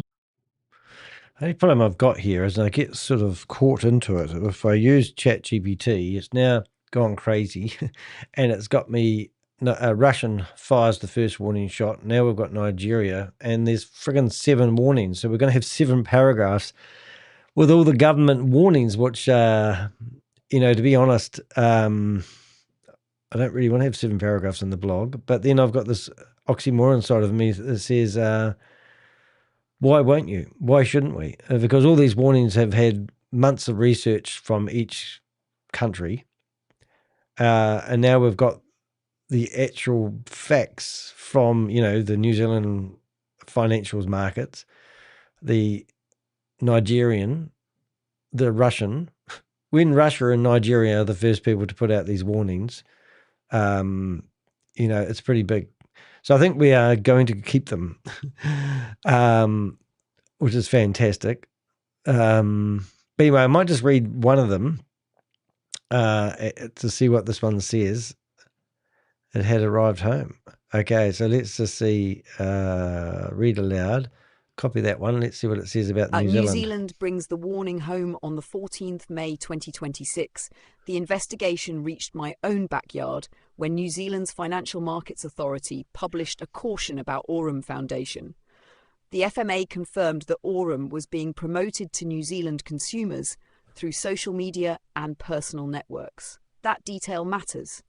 This was not simply an overseas website that a few New Zealanders had stumbled across by accident. The regulator was aware of active promotion taking place within local communities, using the same relationship-based recruitment methods I had already been documenting. The warning identified 2 AURUM domains, aurum.foundation, aurumfoundation.io. The FMA also referred directly to warnings already issued overseas concerning AURUM This will Foundation cut it off, but let's go and to its the next alleged one. AI trading services. But you In get other the idea. words, New Zealand's regulator was not examining the platform in isolation. It was recognising an international pattern that had already begun in Russia and Nigeria. We recommend caution when dealing with AURUM Foundation. AURUM supporters later tried to minimise the warning by arguing that it was merely a technical issue involving registration. That interpretation leaves out the wider context. The FMA specifically drew attention to overseas warnings concerning pyramid-type characteristics and AI trading services, while acknowledging that the opportunity was being promoted directly to New Zealand consumers. That distinction is important. A company registration somewhere overseas does not automatically authorise a business to offer financial services in New Zealand. Nor does incorporation prove that an AI trading system exists, that returns are generated through real market activity, or that investor funds are protected. For me, the warning had another significance. I was no longer investigating an opportunity operating somewhere beyond New Zealand's borders.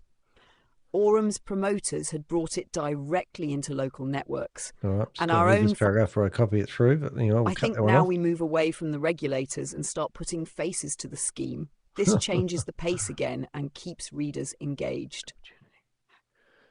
The people selling the dream. One of the biggest misconceptions about opportunities like AURUM Foundation is that people join because they've read the smart contracts or independently analysed the blockchain. They don't. Most people join because someone they know and trust introduces them to the opportunity.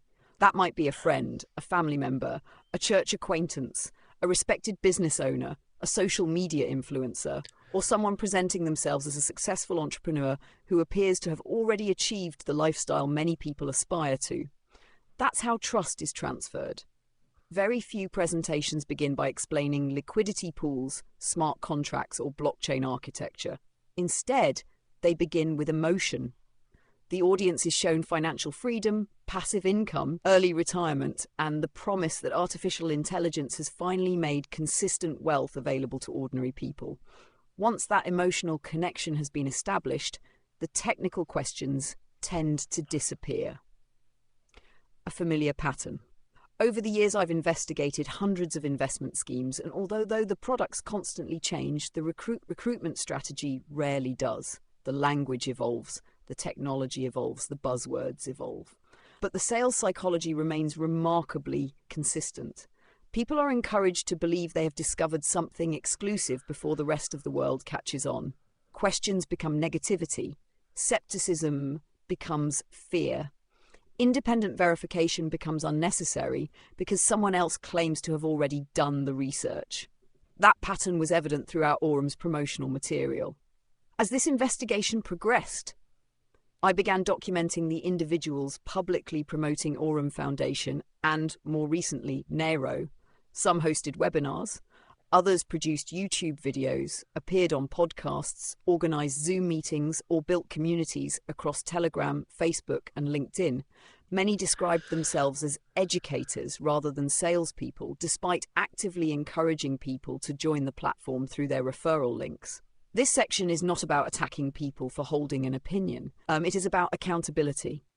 When regulators across multiple countries have already issued public warnings and serious technical questions have been raised about the underlying business model, anyone continuing to recruit new investors should reasonably expect their public claims to be examined.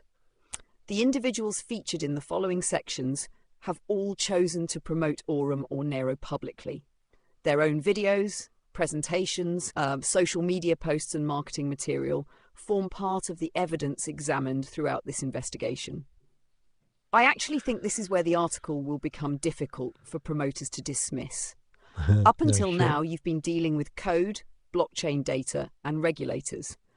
From here onward, you'll be documenting what specific promoters said, when they said it, and whether those statements align with the evidence you've gathered. That transition gives the investigation a natural progression from technical evidence to individual accountability. Right.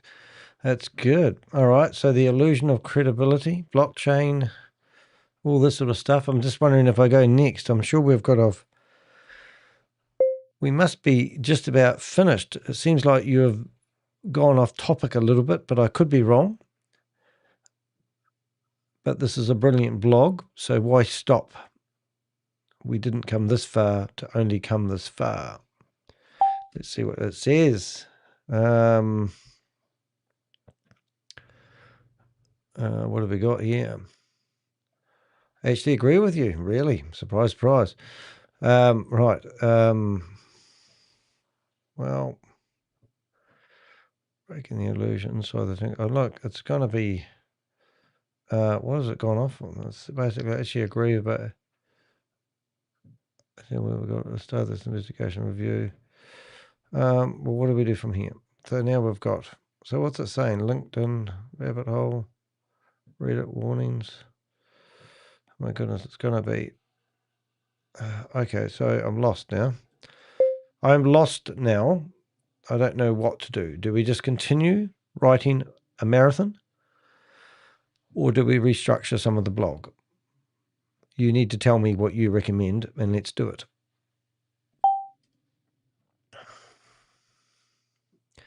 So it lost itself. So I don't know if you noticed. I think we should stop writing for the moment. Really. Recommend we do is keep adding. Keep adding paragraphs. Imagine we just dumped 1,000 words of research on the floor. So blah blah blah. Investigation 1, investigation 2, New Zealand, France, investigation blah blah blah blah blah. I don't know what it says. Okay, so what? So what next? My recommendation: stop draft. It's just freaking goes on. Okay, so so you still haven't explained what we should do next. But please give me the next paragraph. Oh, that didn't go quite. Next paragraph. Okay, so hopefully it's going to round it up now. Otherwise, we're going to go on too long. Hey, Danny, to add as well is not legal in the United States. So people need to use. Well, we actually already mentioned that there was a Reddit post out there.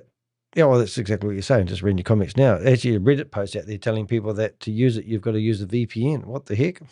That's crazy, eh? So that's not true. So do next. Don't restructure. Don't rewrite. Don't stop. Keep writing. Okay. All right.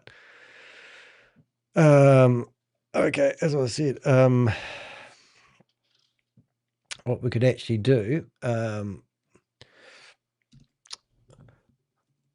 As I said at the start, we would be building this blog while doing a live stream. I just had a comment from one of our members, which may be relevant. Right, I'm going to put that in there. And then get that back in there. Stop that doing that thing. Let's see what it comes back with for this. Let's see. So we've got this paragraph here. Let's see what it says. Useful comment. I can tell you exactly what I think we should do next. Don't restructure. Don't rewrite. Don't stop. Keep writing. The mistake would be stopping now. You've built the foundation. Now we start delivering the evidence that nobody else has. I would simply insert the next section after the regulators and before we spend pages naming promoters. This is where the investigation goes from interesting to exclusive. The blockchain doesn't care about marketing. One lesson I've learned after investigating hundreds of investment schemes is that every company has a story. Some tell you they're building the future of banking. Others claim they've developed revolutionary artificial intelligence, proprietary trading algorithms, or secret investment strategies capable of outperforming the market.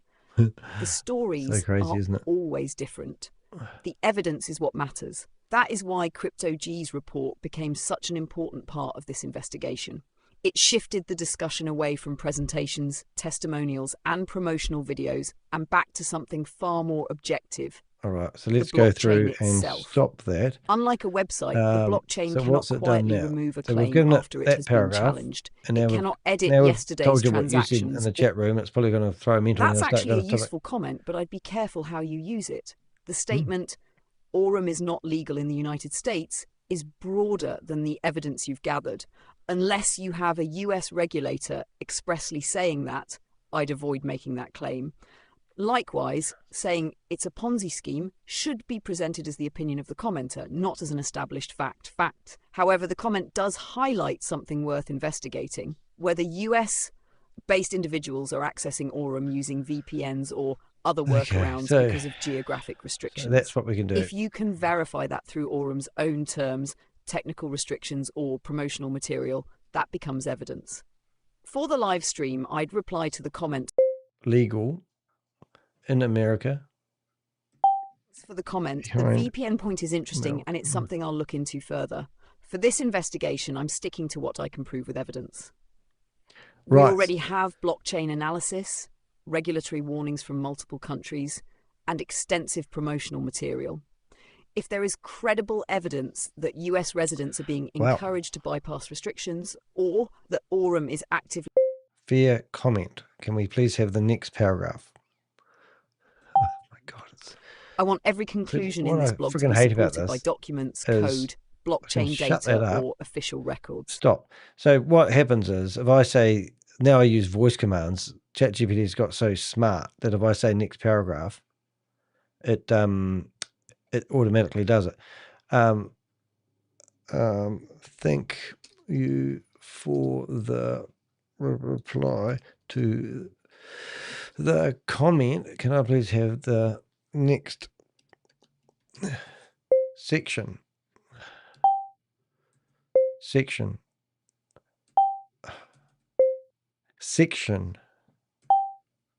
Right. So anyway, yeah, so that's the pain. So thank you for the comment. See, so the unfortunate part of ChatGPT, yes, okay, it's good to say, and I've done this before, that it is illegal. But what we need is some evidence to say that there's some regulator out there that's telling everyone to cease and desist, that also quotes that you shouldn't be using a VPN to access something that's illegal in America. So see if you can find that, because that would be really quite interesting. Inside the smart contracts. And this is just going to be a novel. So this is the problem I have when using AI, because it does give me a novel. But it's really informative. So I can't sort of dismiss it because it's actually quite great. All right, so now it's gone off and written this friggin' novel. Is this the end? How much further have we got to the end? Okay, so I'm asking a question here. And in the meantime, let's have a read and see what it's got. Because it's just, it's going to be a friggin' novel. Inside the smart contracts, this is where the investigation had to slow down. Promotional videos can be watched in minutes.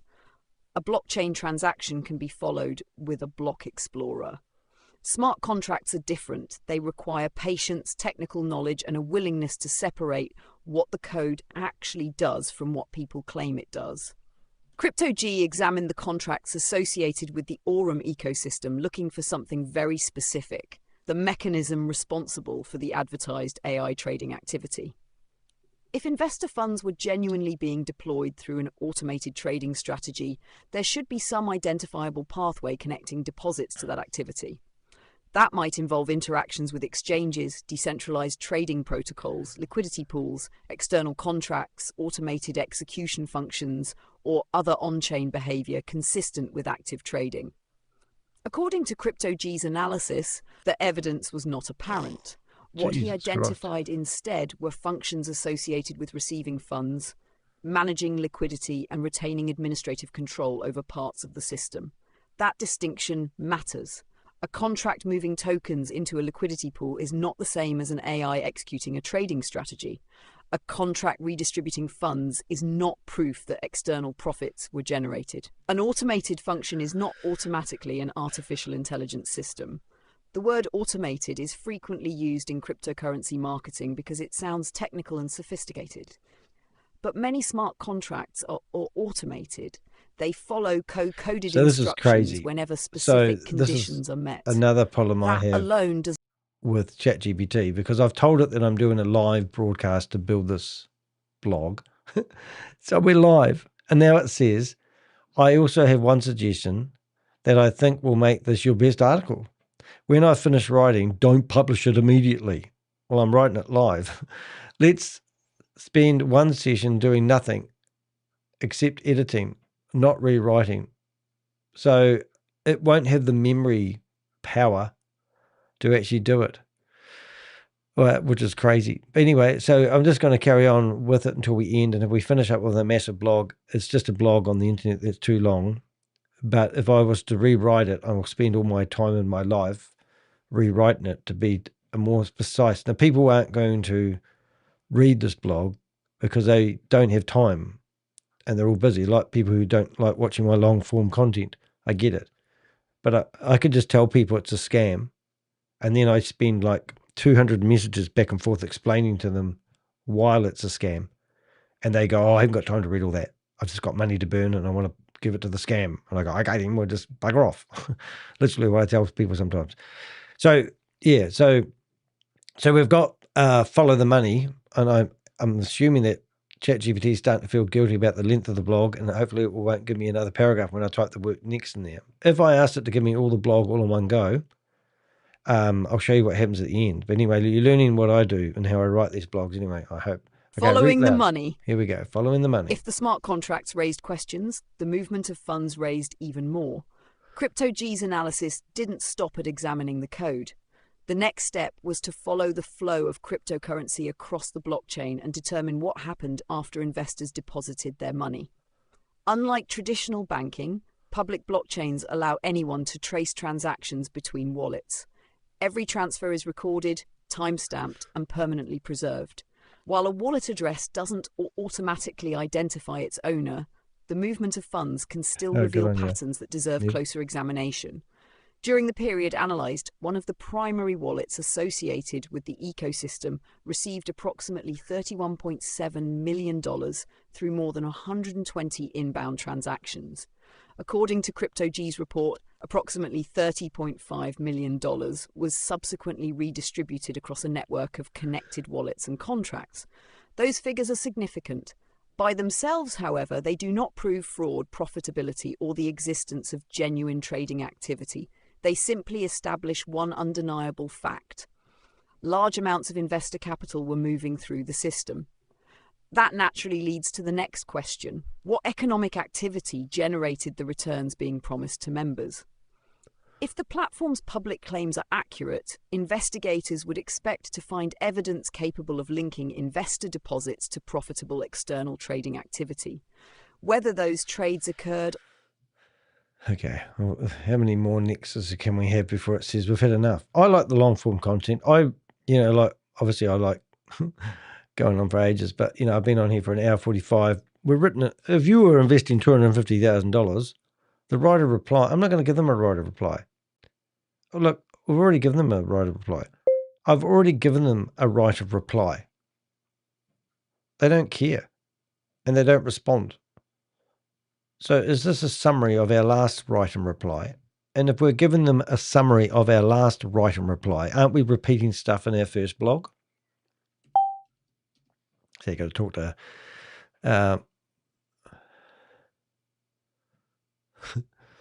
you're absolutely right. So now what's it saying? So now I have to freaking go through all this shit.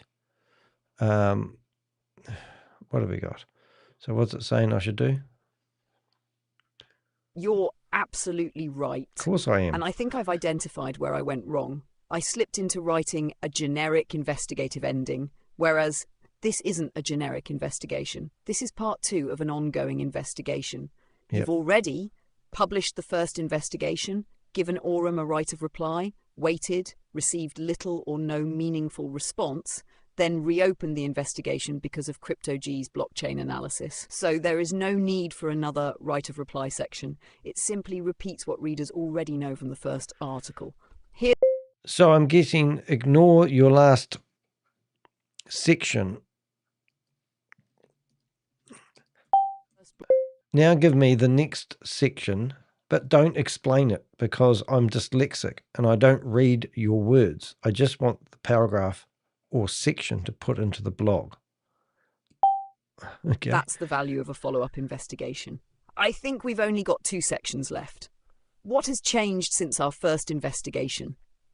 Oh, that's a good idea. Something like, so now we open just quote, rename it.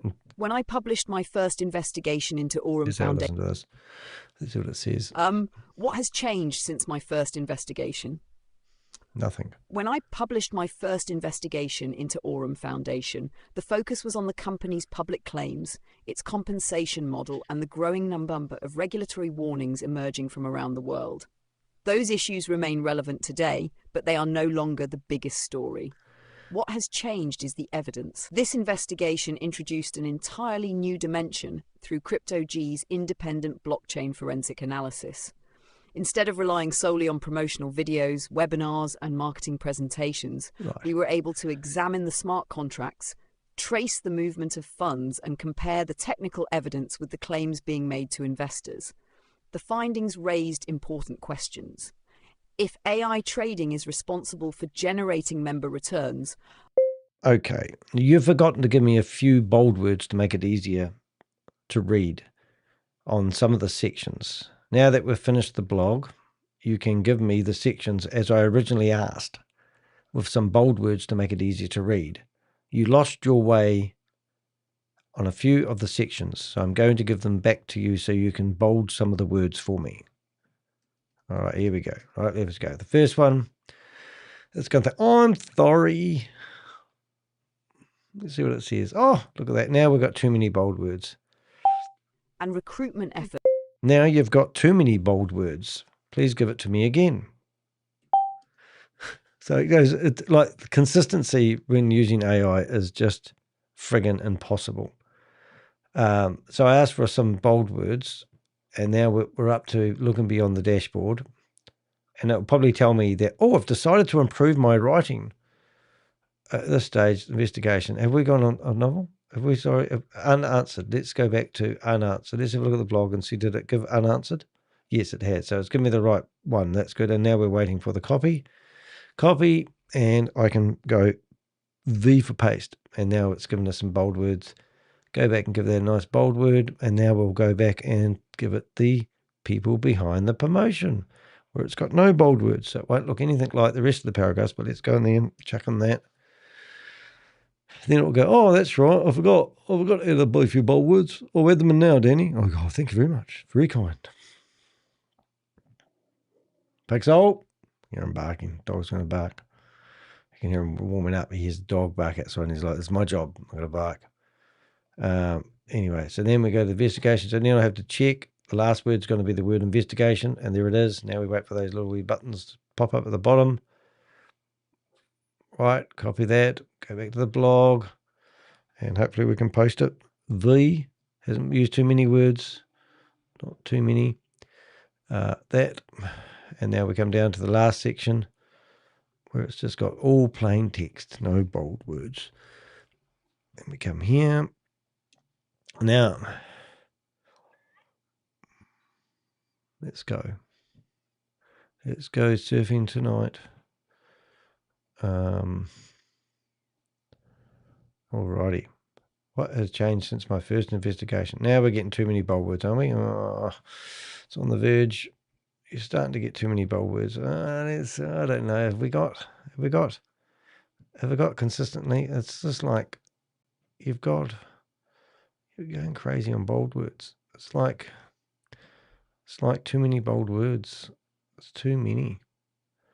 You're starting to get too many. You're using too many bold words. It's not consistent throughout the blog.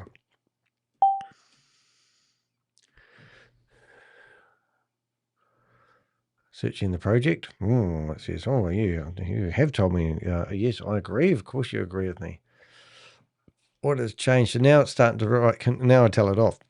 Please do not give me your commentary because I have to remove it. Just give me the friggin' paragraph. Just about swore then. So now I'm telling it to give me the same project, but this time don't give me any commentary, but it will say, oh, there it goes. So now we're looking better, and that's much better. Right, so now I need to copy. It finishes with the word own and starts with when. So let's go when and finishes with word own. And we have, that looks better. Now we can do that. And now we'll go back to the investigation continues. And we'll go back to here, copy, last paragraph.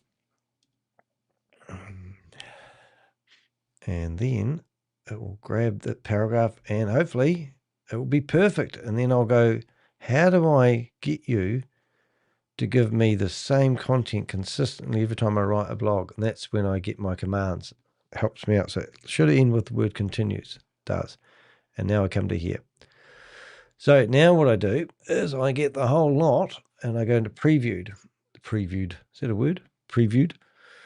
And here's my whole blog. All right. And I'm going to ask it. I'm going to go through here and look for all the bold headings. Oh, see this here is all going to crap. So now I need to figure out how to fix that. Yeah, all those there are just crap. So that's what happens when you use HTML code. New Zealand brings people selling the dream. That answers the blockchain. So now I go back to here. People selling the dream. There it is. And for some reason, that there's got a horrible paragraph in it. So I'll put that back there. And I think I just... 2. And we're going to go preview. Why is there a gap in here? We'll find out in a second. People selling the dream. People selling the dream. And now we've got a gap here. So there's some code in there that I've accidentally copied. And let's have a look. There it is. There's a space there. So get rid of that. That's why you always check your work. And just looking at that there, table. That table there. So that table is going to be fixed. So what I'm going to do is I'm going to go back to the code and all these tables that you see here, I'm going to tidy them up in a minute. But first of all, before we get carried away, we're going to get rid of that there. I'm going to go back to this. I'm going to go preview. And I'm going to check to see that the text is correct. Right, so text, formatting, title, good. I'm just looking for bold titles. Yes, good.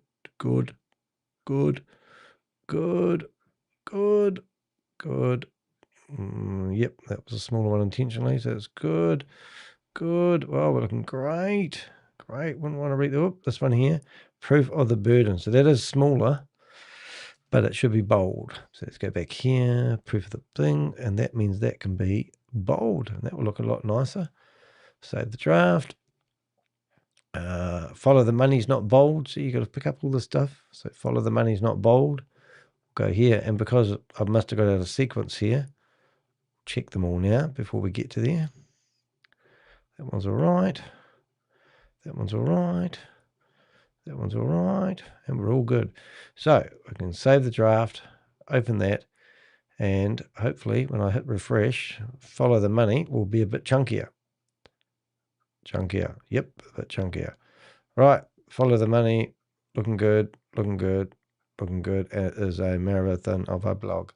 Okay, so now what we do is we get the whole blog. We get up to here and we put the whole lot back into ChatGPT and we go, right. Okay, it is a massive blog, but it's very informative and I think it will help with people that are investing. But I want you to check for any ChatGPT comments that are in the blog and tell me where I need to remove them. Right, so now I post that up there. Whoops. Right.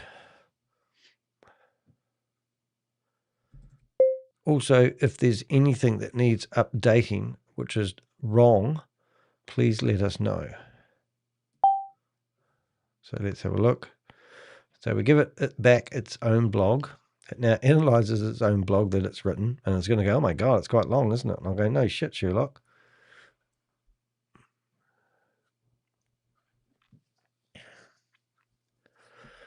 Right. And the other thing that we have done, which you guys wouldn't have seen, is we have actually created a image.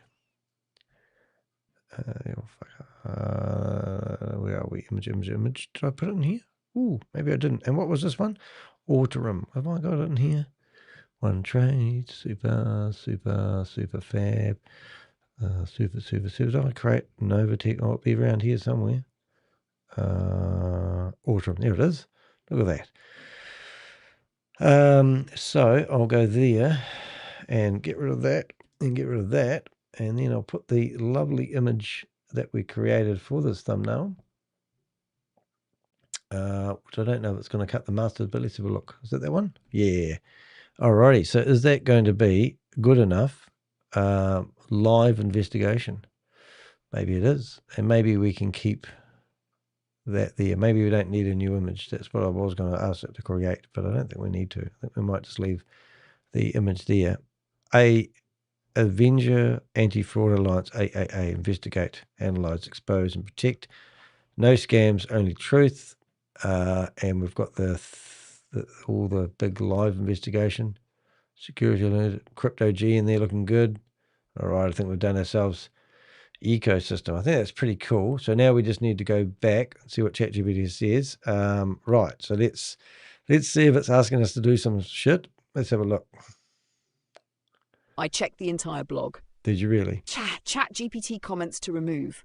I did not find any ChatGPT generated notes, placeholders, or assistant commentary left in the document. The only match was the normal sentence.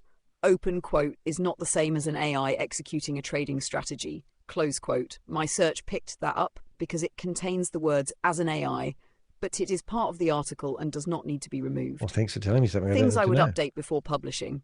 1. Use either AURUM Foundation or AURUM Foundation consistently. Pick one style throughout the article. 2. Use either CryptoGs or CryptoGs consistently. Make sure apostrophes are the same throughout. 3. AI-powered, standardize the spelling. I'd recommend AI-powered, hyphenated. 4. Blockchain. You're mostly using blockchain unless it's at the start of a sentence. Keep that consistent. 5. Smart contracts. A few sections alternate between singular and plural. Read through those headings and make sure you're referring to the correct number. Right, so that's 6. consistent. NEYRO. Double check that every mention makes it clear it is the rebranded project where appropriate. There are 1 or 2 places where a first-time reader may not immediately realise the connection. My goodness. Overall really? assessment. I didn't find any obvious ChatGPT fingerprints like, here's your article. Certainly. Crazy. I hope this Crypto helps. Gs. Final Crypto thoughts, Gs. in conclusion, as an AI, placeholder notes, to do markers, rewrite notes, Right. character So what we're going counts, to do prompt is we're just going to remnants. copy Crypto Gs. From an editorial perspective, the blog now reads like a words. coherent investigative article rather than something assembled from And I'm going to actually responses. keep Crypto G using his The funky main words. improvement I'd make now is a final copy edit for consistency rather than changing the substance. All right, so let's go back here and find all the Crypto Gs. And let's see if we can spell it the way he likes it.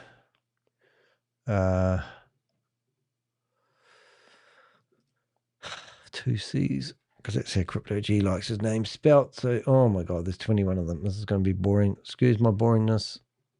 I could do replace all, but you don't have that function unless you put it into a text editor, and then I can just easily stuff it up. So that's the problem. Oops, Crypto G's. Anyway, we'll get there eventually. Now, whether Crypto G has spelled his name correctly is going to be the other problem, because in the report, did he spell it the same way? There's the question. Crypto G, there we go. But yeah, if you're looking at doing another edit,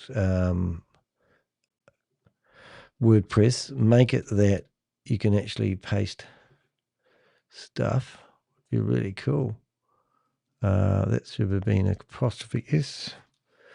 It is. Another one down here. Wonder how many more we've got. We must be getting around the circle. Okay, we're 21. Crypto G. And that's at the very top of the article, so things are looking good. Alrighty. Paxo.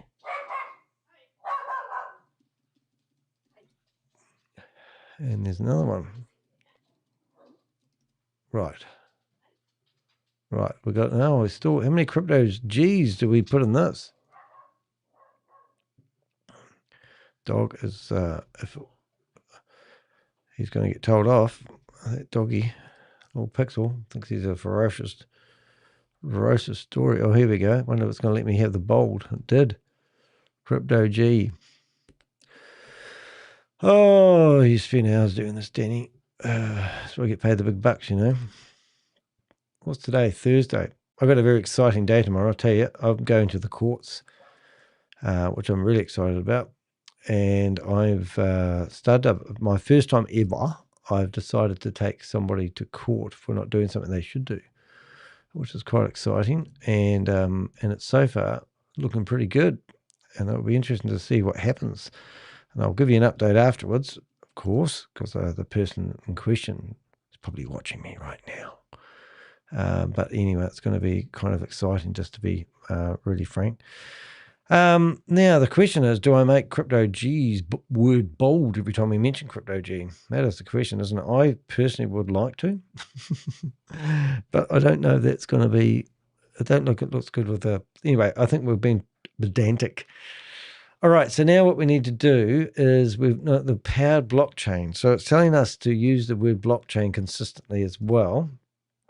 So is blockchain a word that needs a capital letter every time? So is it saying that? Using mostly blockchain unless it's at the start of a sentence, keep it consistent. But consistent is what? So should blockchain always have a capital B?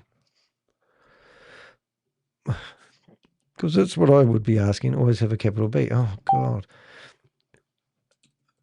Should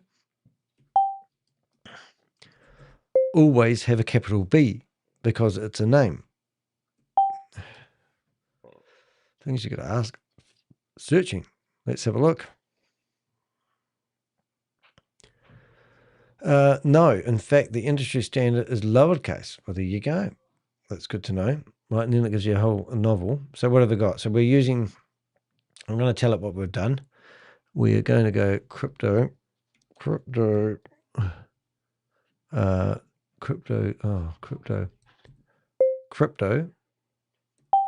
Right, we're going to tell it we're going to use Crypto G. Right, so from now on, oh, look, we haven't even got this right. So Crypto G. So we've got to go back and fix up these ones too, because these are Crypto G. Oh my goodness, we're really getting stuffed up now. Crypto G. I think I actually have to go through and make Crypto G. Crypto G's. I don't know if you can do that though. Can you have an apostrophe S? I'm going to ask it. So, right, where have we got? What I would like to do is every time we mention G or Crypto G's is to bold his name. But I'm not sure whether I should also bold the yes. Let's see what it says. Might as well do this. Probably only come this far, only come this far. Let's see what it says. If it's a good idea or a bad idea. What's it say? Let's see what it say. Blockchain review. Where we go? Read aloud. Let's see what we've got. I would only bold the name, not the possessive. For example, Crypto G's forensic analysis. According to Crypto G, I worked alongside Crypto G throughout the investigation. Crypto G identified several technical observations based on Crypto G's blockchain analysis. Yeah, so I'm going to do that. This is the cleanest and most professional style because you're emphasizing the person's name, not the grammaticals. Yeah. Avoid Crypto G's forensic analysis, Crypto G's blockchain review.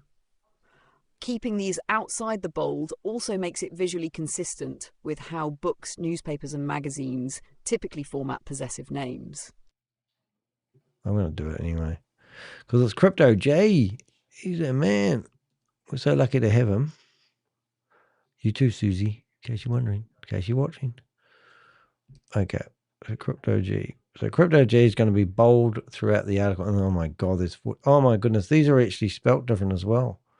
So now I have to finish what I started. It's going to take friggin' ages. So crypto G's name needs to be spelt like this every single time. So we've just found more crypto G's not spelt the way that we spell crypto G. So now we need to go through and find all the crypto G's and update them all, which is really, really time consuming. And it should have theoretically done that all the way along, but I can't figure out how these crypto G's actually got here without being bold in the first place, because I thought that was what we're doing. So let's go crypto G, that's correct. Crypto G, that's not correct. You guys got nothing else to do? All those guys that are hanging on, watching my live thing. Thank you. Appreciate it. After this, I'm actually going to book my trips to America. Isn't that exciting? All right, I've got to fix those tables up too. And there's another crypto G. I just think his name is important, hence why that's crypto G there. What's today? Thursday, isn't it? Oh. This is exciting. Are you guys having fun? You don't have to stay here, you know. I'm going to actually produce a video out of this. I'm going to do it just about straight away so that I can post a video. Now I'm going away this weekend, and I've set up videos which are reruns of the last week's videos, and they will be playing, and I will be keeping an eye on them while I'm secretly with a family enjoying some nice time together. I will be secretly in the chat room watching the lives as they happen, commenting away. So if you are there, that would be good. Now this one here is going to blow up. Let's have a look, see how that works. Oh, it did work. Oh, that's good. Sort of bold, crypto G. So this has actually turned into a really extensive blog, and it's a really important one, because if there's $31 million gone to one scheme, if this scam has contacted me not wanting me to publish their shit, it's even better. Why is that saying, that's something I want to have a look at. I just noticed something. It said 30 million instead of 31 million, and I'm going to challenge it now. But just let me finish updating all the crypto G's. Hope you guys are loving this blog. And we'll see. How come we missed all these crypto G's on the last crypto G? Did I not save it? I've got this open twice? I don't know. But it's kind of like, how did I not get all the crypto G's? You know what I'm saying? Let's carry on. See if we got them all. Crypto G, another one. It's like it didn't save. It's like it's embarrassing. Oh, that's crypto G. Here we go. We're away again now. Crypto G. Oh, another one. And that is, so now I have to go into the code of that one. Oh my goodness, that's even worse. Crypto G's, and it's there. So I can get that one. And there's that one there as well. Whoop. Here we go. Crypto G. Quiet, everybody. Get all the crypto. Now we've got 85 little shits. Crypto G. Oh, let's go back to here. So we're going back to crypto G's. We're looking crypto G's. So all these crypto G's haven't been updated to the crypto G. Now, I bet you anything you like, I'm going to go into the crypto G document that he's created, and he's not even going to spell his name the way that I've spelled it. What do you reckon the chances of that is? Right, so let's go. Where are we, Danny? There we are. Right, crypto G. That one's good. That one's good. Good. Consistency is everything. There's one. Look at that. There's little wee crypto G's hidden in the article that aren't done the way we want to. Crypto G. Let's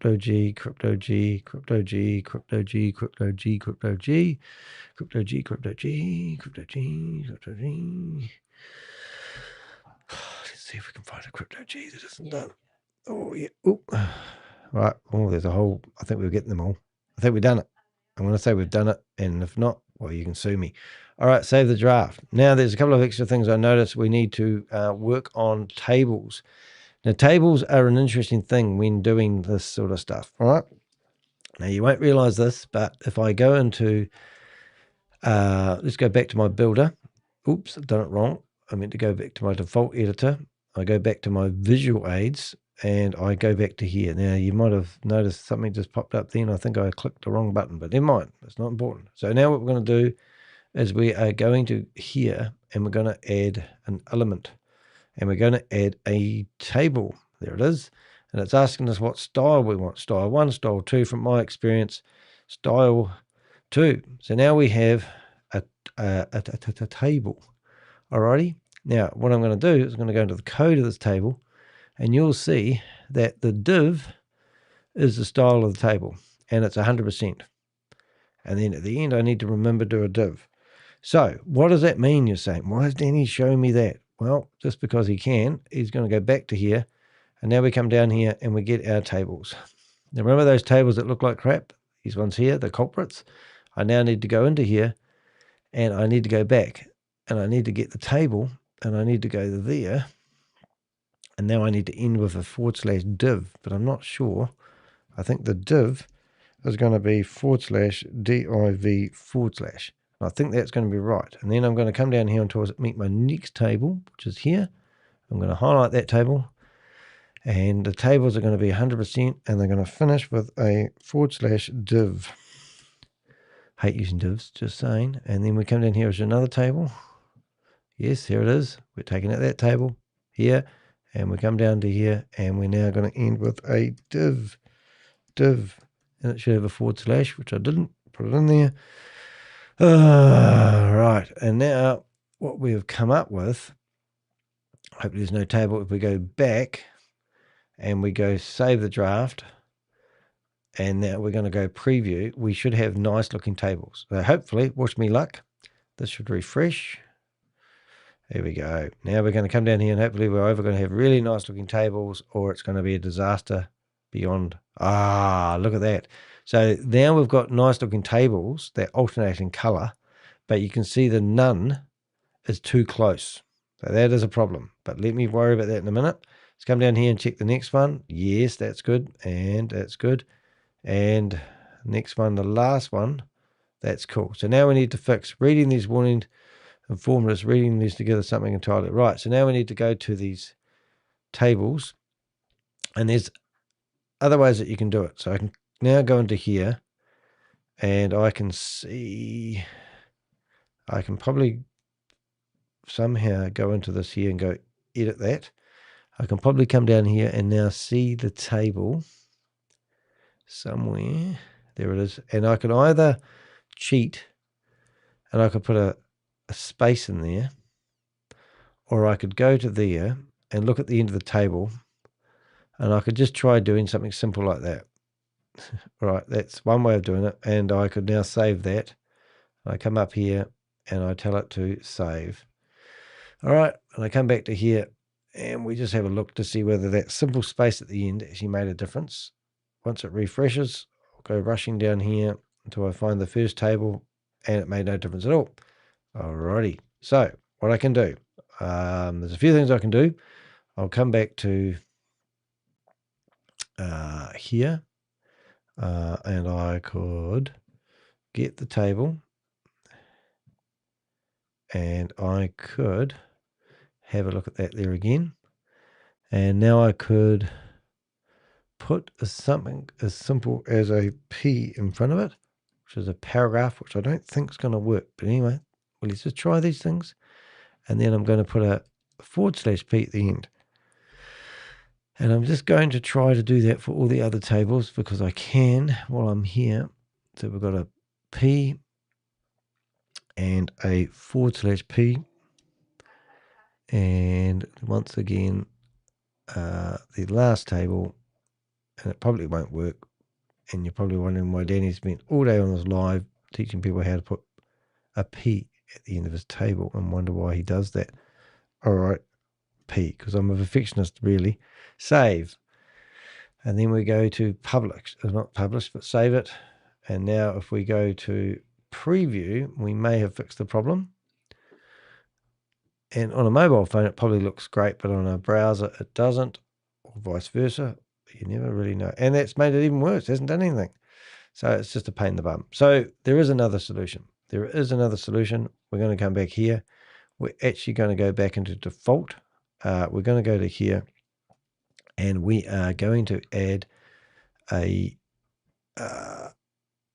live builder, backend builder, and we're actually going to add another section down here, and it's going to be a spacer, a separator, and it's going to be a no style separator. It's going to be designed, and it's going to be 20%, 20 pixels, and we're going to go save. And there's our separator. So now we can go into the code.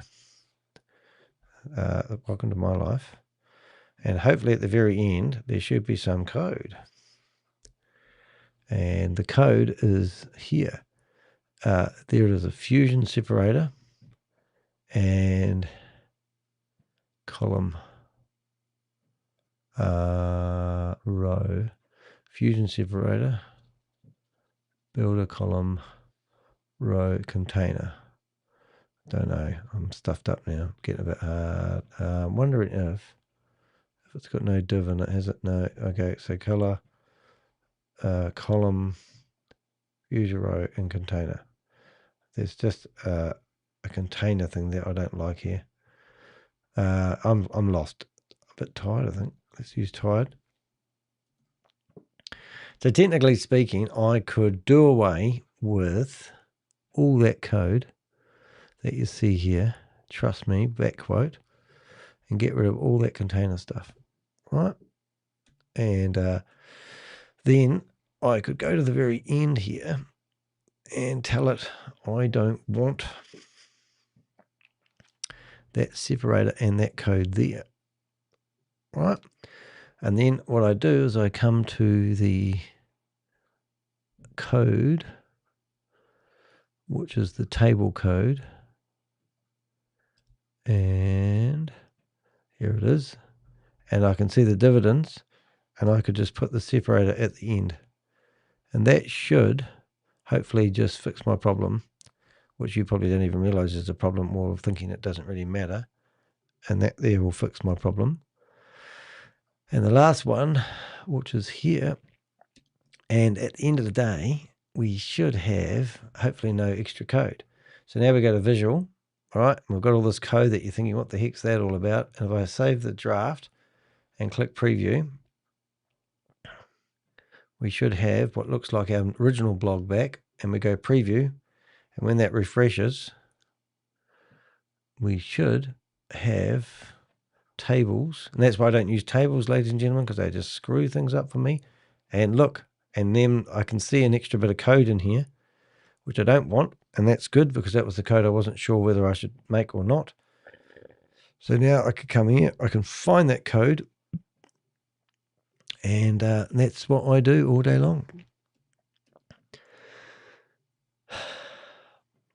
But what we do have is a beautiful looking, really well written blog, which is going to be exciting for people to read. And if I tap my way, and there we go, read, read, read. Right, so now we come back here and we go save draft, and there we go. So now what we should have is we should have a well-spaced graphic, and let's refresh. Yeah, so now we've got a too big a space here, you see, which is a bit of a worry. And I can see a space that I don't need. So it's just going around and around circles here, and it's driving me crazy, and it's just not happy really, but hey, that's okay. So I'm going to go back to the visual side of it. I'm going to find this here, and I'm going to see whether I can somehow make this disappear. So amount 20%, height 20%, margin at the bottom, and I'm going to actually just make it 0. And I'm going to see whether that whole paragraph is going to work for the other ones, because I think it will. And then we'll see what we come up with. And we might just tin it and actually have beautiful looking, oh, now stuffed up. This is going to take too long. Wonder if I should cut this out, eh? Cut this out. Just get rid of it. But as you can see, sometimes it's really painful. That's better. And that there. All right, so let's have a look now and see what we've got. Whether we've got rid of that big space in there. And hopefully it looks, that was enough to make it wrap. Yeah, that's good enough. Yeah, that's cool. That's acceptable. And we'll go down to this one. What makes timeline significant? What makes timeline significance? Let's go down here. None of these. What makes timeline significant? I don't know why it's done that. And I'm starting to get a bit like bored, and I'm in a bit of a trance now. Does all of that work the same? Does that one also play up? Yeah, that's done the same thing. So one of them is working and one of them isn't. So the one that is working is this one, and it brings that right up. What makes the timeline significant? I don't think it is that one. It's that one there. So it's that. Okay, so that's a new paragraph, and I'm going to have to go like that. So that one there is causing good stuff to happen. This one isn't. So what makes, so that there is exactly the same. So that needs to be on a new paragraph, and that fixes that problem. And that there also needs to be a new paragraph, and it is on a new paragraph. So I have no idea. Let's just go here, and let's go enter. I don't know. Anyway, I think we're being a bit pedantic. Right, and now we want to preview. And let's have a look and see what it looks like. Yeah, that's okay-ish. That one doesn't do it either. Oh, I have no idea. So now I'm going to go down to these ones, which are causing me grief, and I'm actually going to make it 10%. And then I'm going to come down to this one and make them 10% and see if the bottom margin will actually work. Height 20%. Don't know why it's doing that. Amount, and it's just curious, George. Anyway, that's what I'm doing. So I don't like graphics, but this blog, I said give me a variety of text, and now we should have something 10%. Oh my goodness, you're kidding me. So now I'm going to go back to my originals. I want to be consistent all the way through. The margin should be 20%. That should be up here. This one here should be 20%, and that margin should be up there. And last but not least is this one here, should be 20%, and that should be up here. Now, did we get consistency across the board? Let's hold our breath. Let's have a refresh. And we have, and there's no other box. I missed the first one. Yes. Yes, and yes. Oh my goodness, what a performance. Okay, so that's great. I'm happy with that. I'm happy with that. So now what we need to do is we've fixed those boxes. We need to, now I need to come up with a title. So if I go back to, I really do like CryptoG's title. So now we need to come up with a title for the blog, which you haven't done so far. I did really like the title of CryptoG's report.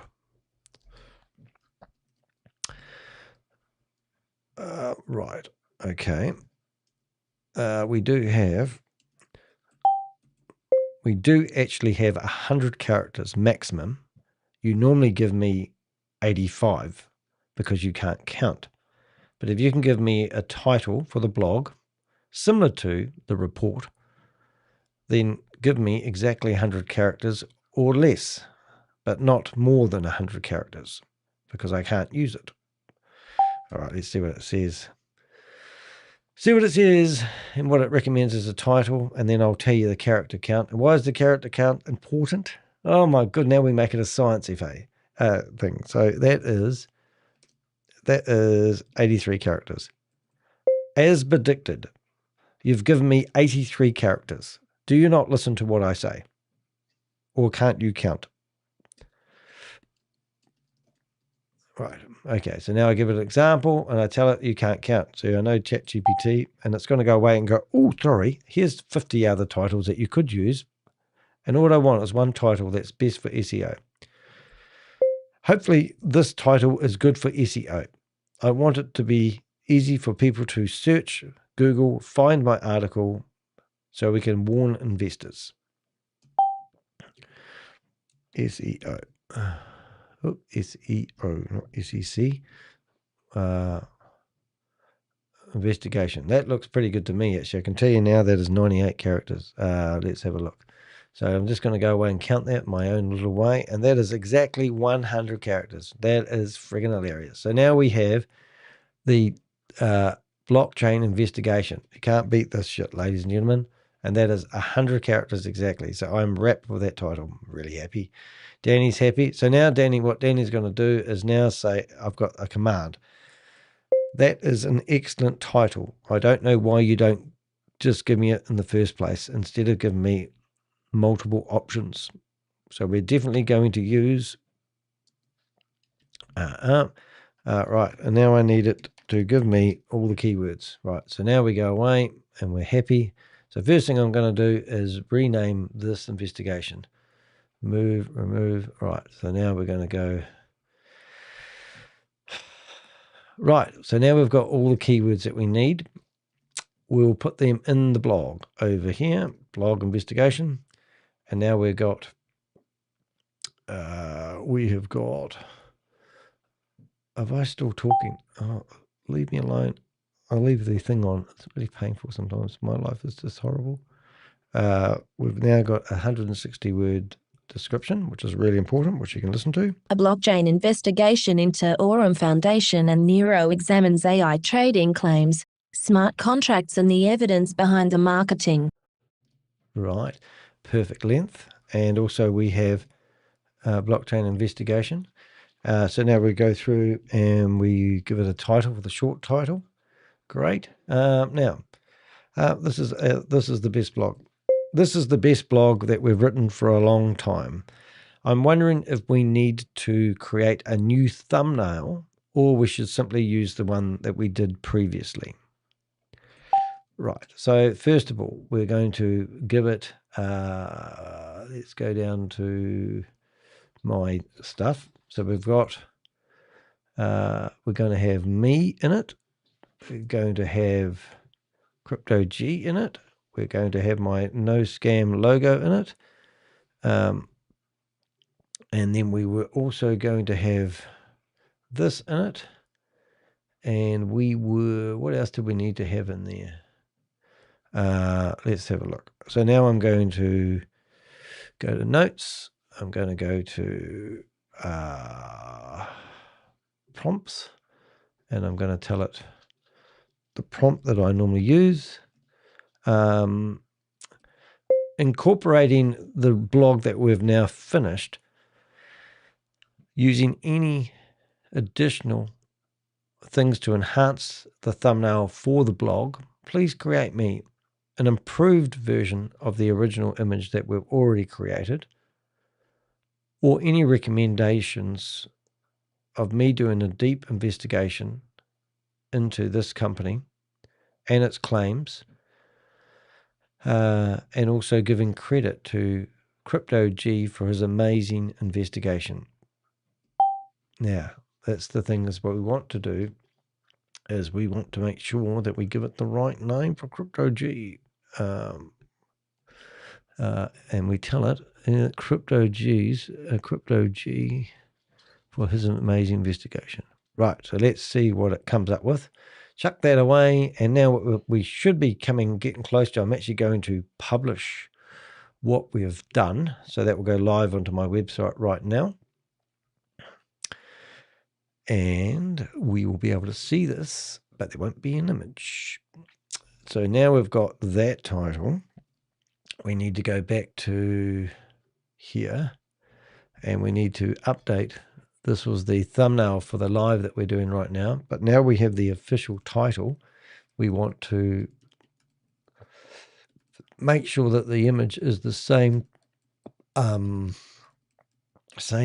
file name as the blog, and that helps it. Don't try taking out all the special characters and linking them all together. with a hyphen, not an underscore. And that's what I always do every time I do a blog.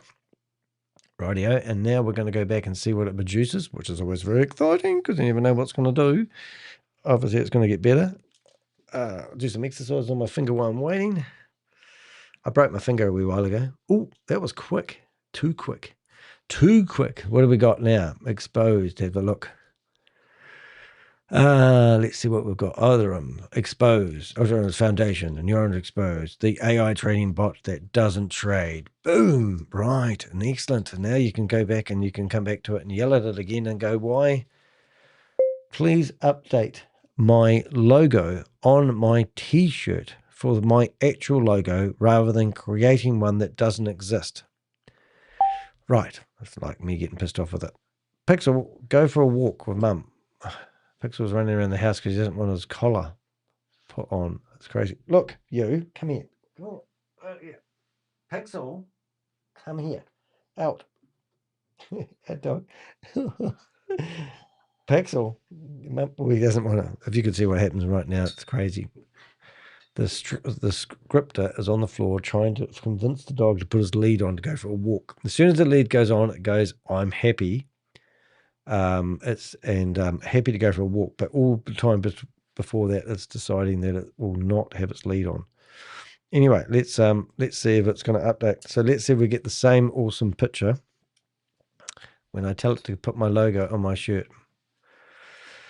Of course, I could edit it myself, but it will not be in the right angle and will not fade beautifully into my polo t-shirt.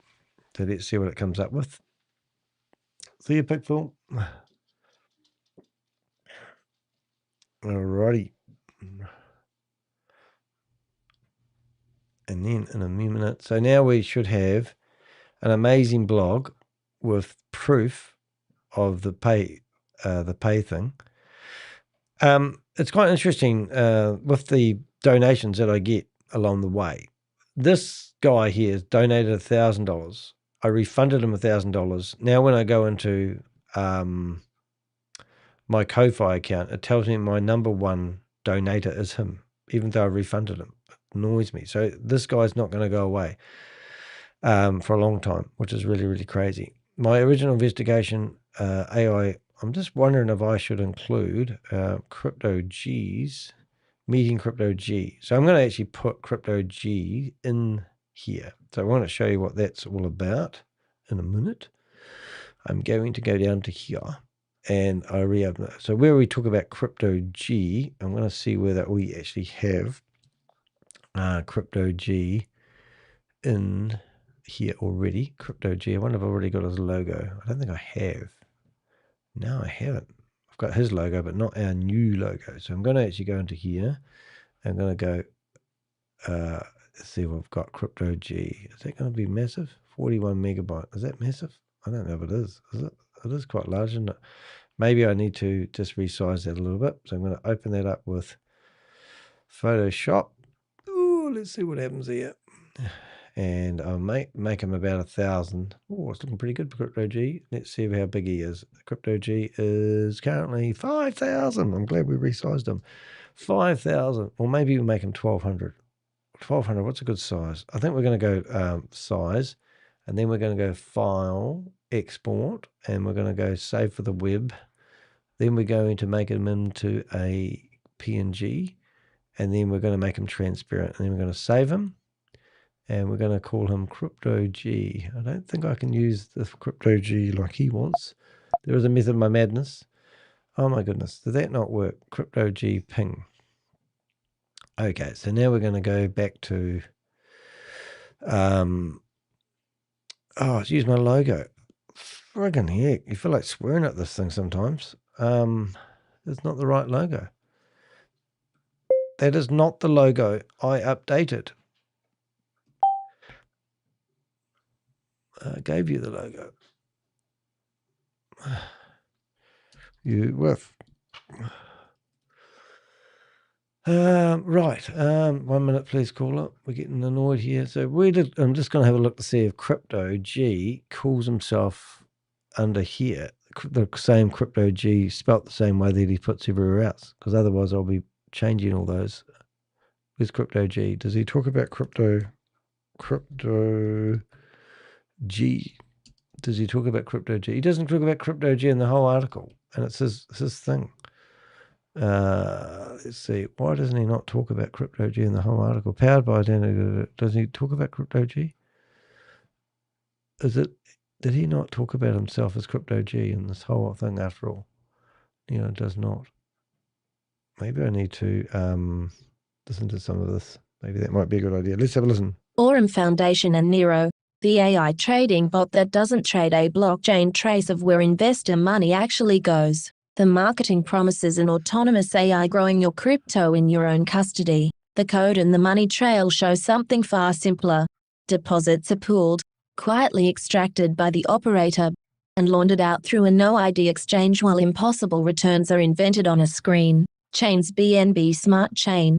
Tron prepared for Danny DeHex/AAA updated the 21st of July, 2026. Status live. Still taking deposits. Source intelligence. The on-chain groundwork behind this brief came from an independent blockchain investigator operating under the handle on-chain Lampadana, who compiled the original forensic package, contract sources, transaction hashes, CSV exports and a decrypted backend, and asked to remain anonymous. It was exceptional, disciplined work, every claim ranked by strength, with the limits stated up front. Our role was to independently re-verify it against the public chains, add the live status checks, and translate it into plain English for the community. Credit for the underlying dig belongs to them. The bottom line. What this is, in 3 sentences, AURUM sells NEYRO as a non-custodial AI trading agent, earning 12 to 18% per month.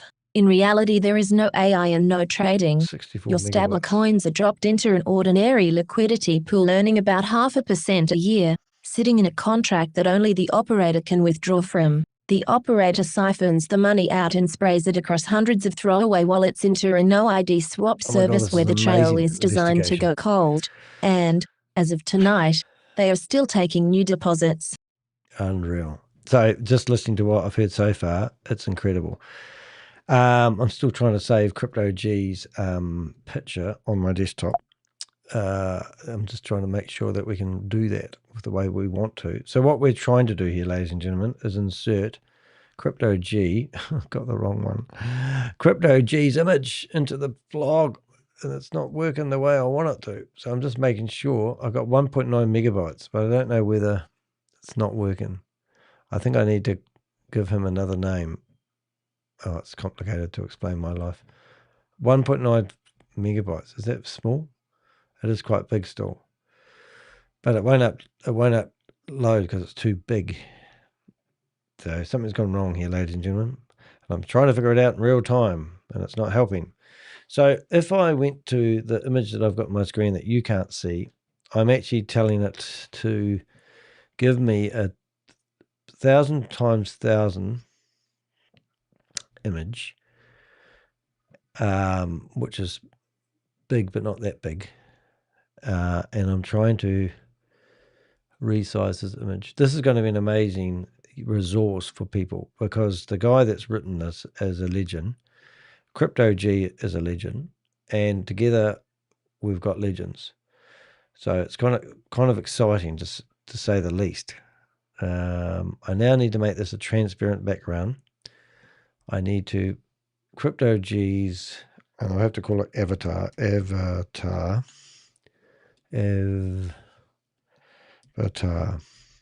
Avatar is a funny word. Do you know how many A's are in avatar? I have to spell it. Avatar. I think I spelled it right. Anyway, let's have a look. I'm still trying to get this image correct. All right, so now we've got upload files, and we've got Crypto G's avatar, and I'm trying to upload it. Will it let me? It is the question.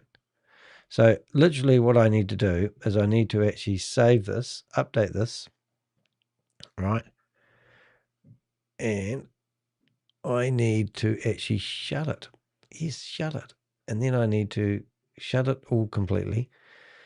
I need to open this up. I need to go File, Dashboard.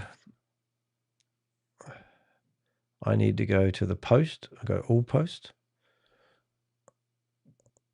I need to open up, edit this blog.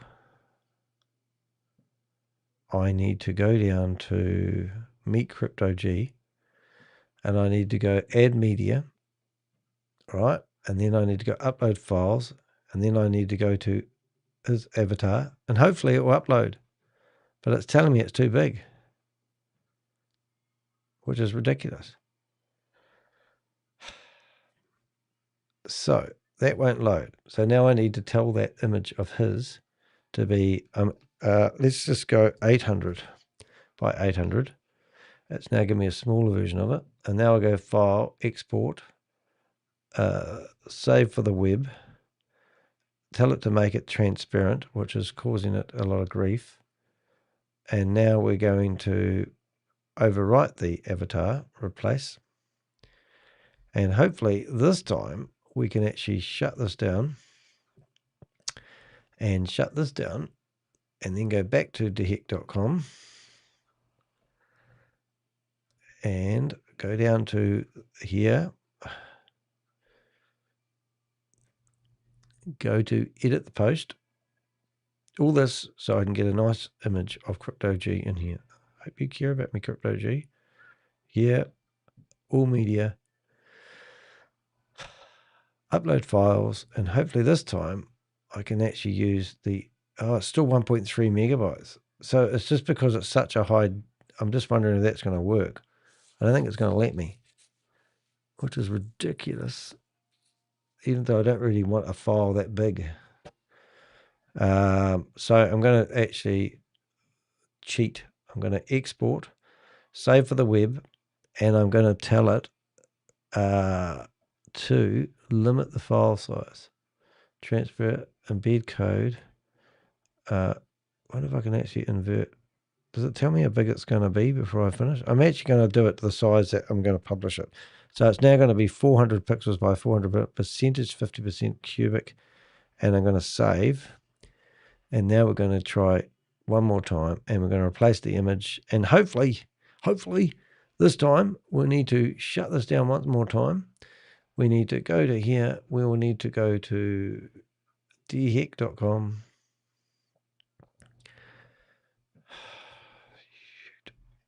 Here, and brilliant. And now we will be able to go edit the post. And we are going to go down to here, and we're going to go Meet Crypto G. This time we're going to be hopefully uploading a file that's not too big. Okay. Oh my goodness, that was crazy. All right, so we've got it. We've now got Crypto G's avatar online. Excellent. You wouldn't believe it, would you? Insert. Oh my goodness, I don't even need to resize it. It's perfect. And there's Crypto G. Brilliant. Thank you very much. Hope you enjoyed that, Crypto G. Right, and that is a pretty awesome update. There is lots of things going on in my head at the moment. So let's go back to our original problem where it wouldn't put my logo on the shirt. We can go to these images, and it still can't do it. It's absolutely crap. Isn't that just stupid? Anyway, now we've got to think, does it really matter that it didn't put the right logo on my shirt? No, it doesn't. Is it exactly the same? I don't like that logo. I probably like that one there better. Are we losing the quality of the image by it not updating my logo? So now I need to go back and yell at it one last time and say, oi, what are you doing, ChatGPT? You've got a headache. This is where I spend most of my time, which is just ridiculous, I know. So this branch is, are you kidding me? Is that what you just produced? Okay, so now I've got an amazing investigation, and it's created me, like you've just seen the amount of work that's gone into creating this blog, and people go, oh, you just used AI. And I go, no, I didn't just use AI. I bet AI into submission. Something, let's go retry. It fell asleep when I told it to do that last time. So now it's going back, and it'll probably say, oh, I've forgotten what you told me to do. I could use that one. There's nothing really wrong with it. I just like a little bit of a perfectionist, to be honest. So we've linked to, I think we've linked to him, haven't we, after all that? Didn't we link to him? I think we did. Let's just refresh that. Make sure I did link to Crypto G's YouTube channel. How have I done that? Let's have a wee look. Yeah, we did. Yeah, I think that's going to link to Crypto G. That's cool. And in all fairness to Crypto G, he's friggin' amazing. He's an unsung hero. You won't believe this guy. I know about him better than I can tell you guys, but he is friggin' amazing.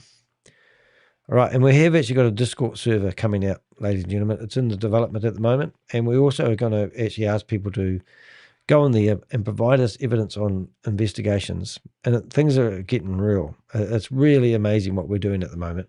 I can't even tell you. So I'm excited. Excited. All right, pretty cool. Yep, so we're looking pretty good. All right, so this blog's nearly dusted. But there's a couple of extra things that we can do to improve it. And you want to be along for the ride? First of all, let's get our picture correct. It still can't do it. Why can't you do it? Look, what is better? Is this image the same? What have they done different? Is Crypto G looking like he's changing shape every time? Is Danny the Heck looking like, is this one better? Is this one different to this one? I don't even see what it's doing. Right, I'm going to cheat, ladies and gentlemen. We are going to get that picture there, and we're going to put that over here. That was the live that you're looking at right now. And now we want to go here, and we want to right click on that and go set. Alrighty. Okay, let's go set. Is it going to let me? Don't think it is. I'm actually going to just put that there. Put that out there. And we're going to just put that in. We're going to tell it to layer, and we're going to put it to the back, right? And now we're going to actually grab my friggin' logo, right, which is somewhere around here. Camping, Danny the Heck. And here's my logo. And we just got sick of it. I'm going to cheat. We're just going to take that there, put that logo, and shove that on there because we can. And we don't care really. We do care, but we don't really, do we? Right, there we go. Oh, yeah, that's good. All righty, eh? All that effort just to get that logo there. And it even looks sharper, I just must say. Just make sure we get the whole lot. There we go, starting to go white. There we go. That actually looks better. If I really were clever, I could actually put a edit and stick a friggin' glow on it and then make it even look like it's superimposed. Let's see what we've got. All right, let's see what we can do. I'll just put a wee shadow on it, you see.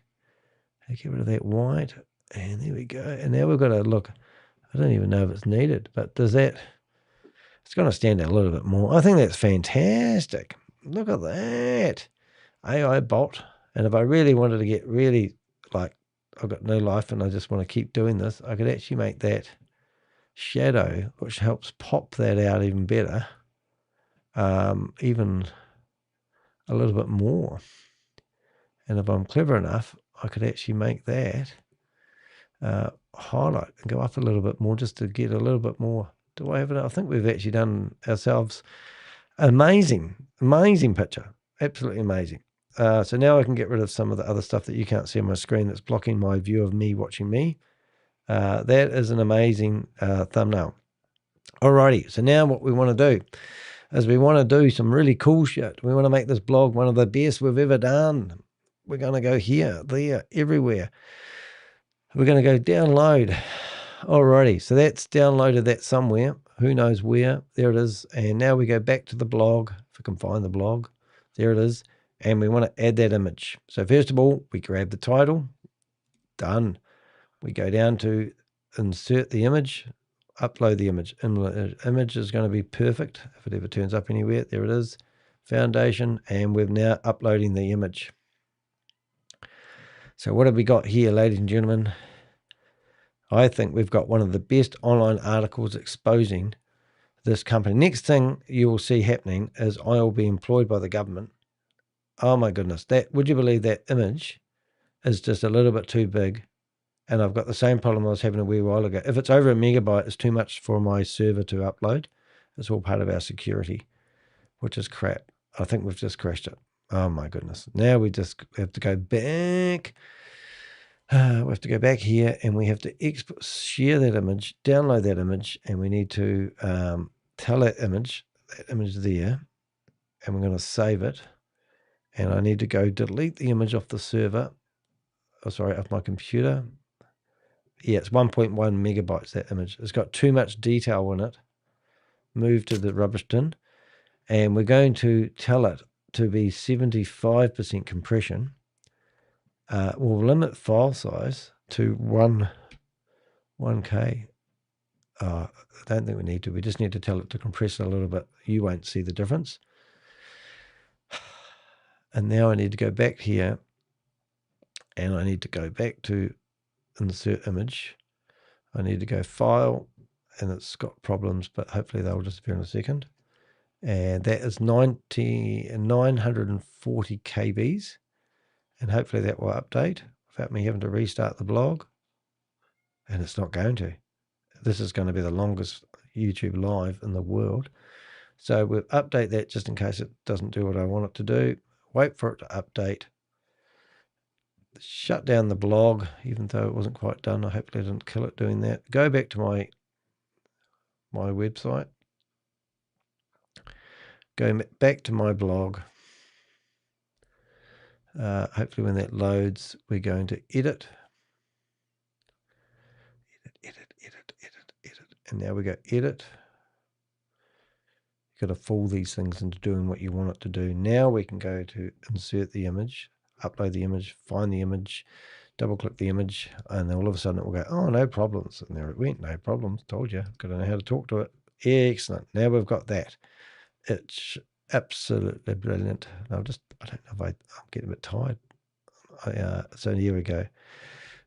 Paste, set the image, and update the image. Right, now we want to go back to ChatGPT. We haven't finished yet, ladies and gentlemen. This is a fantastic blog. The imagery is absolutely amazing. I think we need to take it to a new level, and we need to compose a song about this investigation. I want you to write me the most amazing lyrics ever, and it's going to be used on my, and then we've got Suno account. I also need you to create the style. Can you please create some lyrics about this investigation? Right, that's cool. Now, there was one other thing I didn't actually do, is we noticed that he talked about millions here, didn't we? So we had 31 million pulled through one cash out account in 17 days, right? So we go back to here, and we want to find out where they talked about millions. He talked about 33 million something, didn't he? Here it is here. Okay, roughly was simply transferred across. Approximately 31 million was reportedly seen in the 17 days. So transferred across hundreds of separate wallets addresses. Okay, that's okay. So I think that was accurate. So I think there will be a reference here to CryptoG's report talking about 35 million. Okay. There we go. Look at that. Oh, that's amazing. That really is amazing. The online, and I don't know, he hasn't come, CryptoG's gone to bed because he's in the UK, so he's gone to bed. But I think that's actually really cool that we've actually picked up on that. So I don't think there was a part of this whole investigation that isn't absolutely friggin' batshit crazy cool. AI trading bot that doesn't trade. There we go. There here, bot. Right. So that's going to be useful. Let's go take this one home. So what we're going to do is going to go to Soho, which is my AI songs. We've now got, this will be our 25th song that we've produced. We're going to create. We are going to come down to give it a song title. The AI bot that doesn't do it. So we're going to go, and then we're going to go back here. We're going to go verse 1, pre-chorus. So it's written me the whole song, everything, intro. And now we're going to go back here, put that in there. And we're going to use the style. That's great. And then we're going to chuck that into the style. And then we're going to go create. And then what we're going to do is we're going to come back and say, now we need a thumbnail. Now we need a thumbnail. So we can use it on the album cover. On the Albin, have I said that right? On the cover. That's all I need. And then what I do is I will actually do what I've already done. So we're going to put in Crypto G. We're going to put on the album cover, we're going to put my no scam logo. We're going to put me. Then we're actually even going to find the AURUM, and then we're going to tell it to make me 1.1. It'd be awesome cover. Crypto G should be playing the ukulele. Is that right? Ukulele. I can't even say it. I've said it right. Ukulele. Was it the banjo? I think it's banjo. Should play the banjo. He literally plays this instrument, so it would be awesome to have him doing his thing. Right, and now we should have that, and we should have the song coming out now. So we've got 2 choices of music. I want you to pick which one you like. Here's the first one. It is so far. Ooh, it sounds scary. Cinematic, it says. Only thing is, I don't think the music's going to be playing the ukulele, but it won't matter. Hey, much love. How you doing, Queen of Karma? I'm still here. You're about going to bed, aren't you? Right, we just created the song for our latest investigation. Have a listen to this. Go have a look at this. This is an amazing blog that we've just written. We're just making the song for it.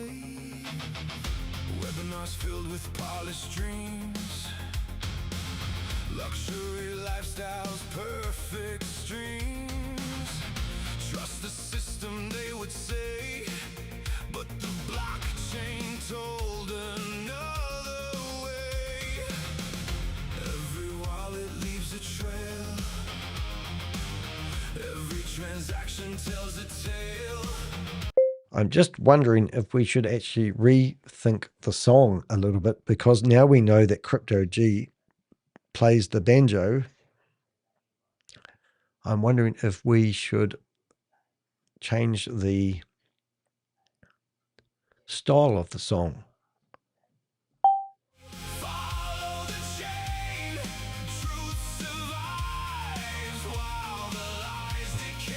Yeah, let's try the other song. Maybe it doesn't. Yeah, it's going to sound pretty much the same, isn't it? Let's see what image it puts out first. I need to get Crypto G's song.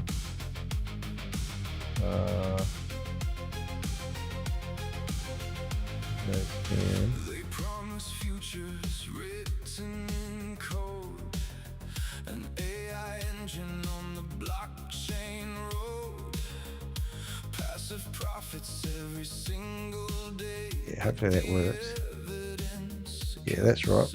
All right, so now we're going to I think we're going to scrap both those songs. No offense, not really my type of songs, just saying.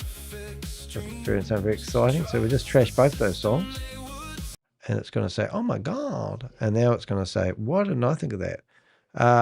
Pseudo for the completely changed the style to modern. I think it'll stand out far more. Actually think that's a brilliant idea. Of course you do. The investigation show blah blah blah blah. Johnny instead of blah blah blah blah blah blah. Even though blah blah blah. Right. So we've got. There we go. So now it's told us that it's a fantastic idea. Let's put the style in there. More options. We don't think we need any more options. Right. Prompt. Vocal male. And weirdness, maybe don't add weirdness. And song title, have we still got the same first one? We have. So let's go back and get the song title that it gave us originally, and it was the AI bot that doesn't trade, which is still relevant. This never ends. My life never ends. Yes, I'm popping in before I go to bed. Well, that's good. Nighty night, Queenie Karma. Danny's got carried away in writing one of the biggest blogs he's ever written in his life again. I was cold here today. Oh, was it? It was not. It was cold here today. It was nice. Oh, that's cool. I bought myself a new top. I bought myself a shirt, right? I splashed out. I spent $170 on a shirt, which is around about $120 US, okay? And I wore it every day. It's that dark brown one you'll see in some of my videos. Loved it. Loved it. Anyway, I looked at it and all the seams have come away from the buttons. So I took it back to the shop I bought it from, which is literally one of the biggest flashiest malls that we have in Christchurch. And they said to me, it's going to cost you $30 to repair it. And I said, $30 for me to repair a shirt that's just fallen apart. And I haven't even washed the shirt yet. Sounds a bit gross, but it's true. Washed it, wore it quite a lot. Anyway, it still smelled nice and it didn't smell like me. Anyway, so then they said $30 was the first option fix, and then I think they didn't even get through the sentence where they said they'd give me another option to fix it, where they were going to probably take a bit off the bottom and reconstruct the whole shirt. And I said, I don't want the shirt. It's brand new. You know, I've only worn it once. Well, I haven't worn it once. I never said that. I said I haven't washed it yet. And I said, and it's all falling apart in the seams. So anyway, I went back there, and now I bought this top here, and this is $400 top, right? But it's Icebreaker. I don't know if you guys know what Icebreaker is, but it's merino. It's beautiful. It's my favorite brand. It never has any problems. I've got like a jacket. I've got tops, and also I love it. And it was $400, but they gave me a gift voucher for the one I bought previously, which is about 6-7 weeks ago. And now I've got this beautiful top, which is like, and it's just like, it's even like, it's got the special lovely stuff inside, and it's so nice and warm and cozy. But I would have never bought a $400 top. But technically it cost me $240. So it's like buying another top and forgetting about the other one that you lost. So yeah, so now I've got this really nice, warm, cozy top, which I'm going to wear for the rest of my life until I die, which is quite good. But I just thought I'd share that. Anyway, let's have a listen and see how we've got on now with the AI trading bot that doesn't trade with a banjo. See what happens. That sounds more like it. Ah, it's great.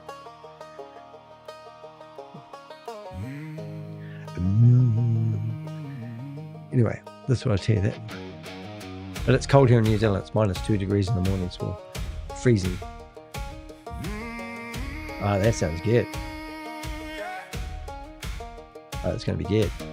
They promise futures written in code, an AI engine on the blockchain road, passive profits every single day, but the evidence kept. Ah, that sounds brilliant. All right, let's try this other one, just in case it's better. Ooh. Oh, that might be better because it starts straight away with the banjo.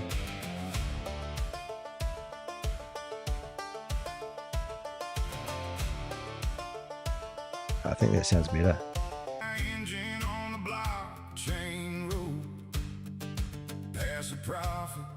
Right, so let's have a start one more time.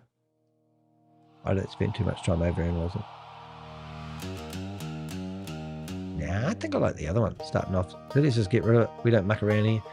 All right, so now I need to publish. Let me publish. Let me publish. There it goes. And now there's not even a banjo. I don't know why it's done that. So let's have a look. See, we've got a image. Here it is. Right. And now we will go to Soho. And we will find Goody. And webinars filled with polished dreams, luxury lifestyles, perfect streams. Trust the system, they would say, but the blockchain told another way. Another song. So now what you can do is you can go to my Soho account.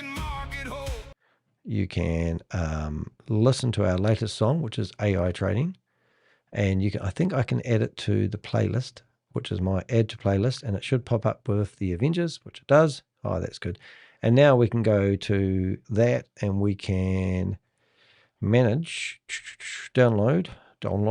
I'm going to go, oh yeah, I'll need that later on. So I'll take that now, download that file so I can add it to this end of the broadcast that we're doing. And the other thing I want to do is, thank you very much. I'll grab that later on, is go to share and go share to, and embed, copy, and now we rush off to our blog, which is here, and we tell it to embed. Embed, is that right? Is it going to work? Have I done that right? I think I have. Embed that, and I need to find a place where it says 760. My brain is, there it is, look at that, isn't that crazy? 760, how do I remember shit like that? Percentage, and now what we have is we have this, right? Right, and now we go update. Now the next thing I want to do is I want to add the video into the blog. And I did tell you I was going to do this in real time, and now I have shortcut keys. So I need to type in YouTube, and then I go L, and it goes boom. And now you're thinking, what's Danny done now? So now he goes to the video where he is my channel, and he's live. There's only 5 people watching me now. Video has lost interest. And I did tell you I was going to do this in real time, and now I have shortcut keys. So I need to type in YouTube. Go. And then get rid of the talking Dan. I go view the blog. Whoops, no, I don't. I go update the blog. And now we have a pretty amazing blog, which is here. Alrighty. And there we got, that is the live thumbnail of the blog that we're doing right now. So now what the only thing I need to do now is I need to give it its here. And, oh, what's that saying? Oh, no, that's right. And now I need to tell it to write me the description. Now, you won't believe this. I'm going to tell it to write me the YouTube description for the video that we're doing right now. You will not believe this. This is exciting. So there it goes. Read the full investigation. And now I'm going to ask it to do that. And here we go. Now, this is a deep dive investigation. You're probably wondering why I do lives so long. So am I. I've done a 24-hour live before. That really bored the hell out of everyone. But the really exciting thing is these are sometimes challenged to keep them online. And if I do that, the problem is people challenge me to keep my content online. But if I do it twice, it's very hard for them to get alive offline. So I always have a backup online, and I'm broadcasting on 6 different locations. It's about getting the content online and keeping the content online. It's ridiculous. Anyway, that's where we listen here. I started this investigation expecting to review another ambitious cryptocurrency project, making bold promises about artificial intelligence and passive income. What I uncovered became something far more significant. Over weeks of research, I reviewed presentations, analysed marketing material, examined regulatory warnings from multiple jurisdictions, and worked alongside independent blockchain investigator CryptoG to test whether the company's public claims could be independently verified. The deeper we looked, the more difficult it became to reconcile the marketing with the evidence. The investigation begins. AURUM Foundation built its reputation around sophisticated AI-powered trading, blockchain transparency, and the promise of consistent passive returns. The company later introduced NEYRO as the next evolution of its ecosystem, presenting an image of cutting-edge financial technology designed to revolutionise decentralised finance. On the surface, everything appeared polished. Professionally produced videos, webinars, dashboards, and confident promoters painted a picture of innovation and financial freedom. But polished marketing should never be confused with proof. That is where this investigation began, following the money. Rather than relying solely on promotional claims, I wanted to know whether the blockchain itself supported the narrative being presented to investors.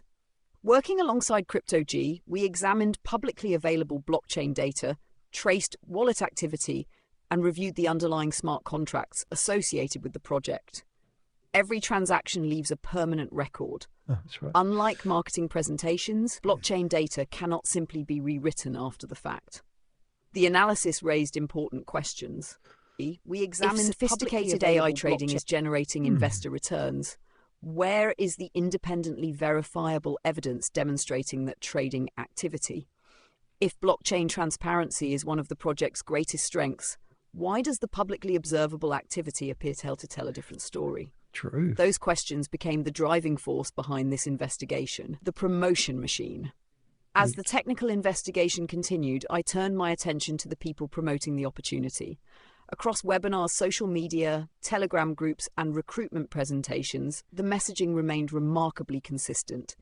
Investors were encouraged to focus on future growth, trust the technology, and ignore critics.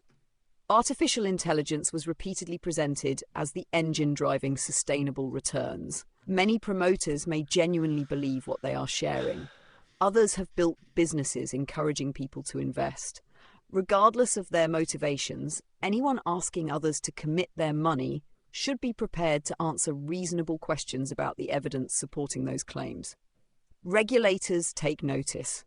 This investigation also follows a growing pattern of regulatory concern. Authorities in multiple jurisdictions have issued warnings relating to AURUM Foundation. It's just brilliant. Rather than dismissing those warnings as isolated events, I reviewed the available documentation to understand what regulators were actually saying and how those concerns compared with the representations being made during recruitment presentations. When regulatory warnings, technical questions, and aggressive promotion begin pointing in the same direction, they deserve careful attention, the bigger picture. This investigation is not based on rumours or anonymous accusations.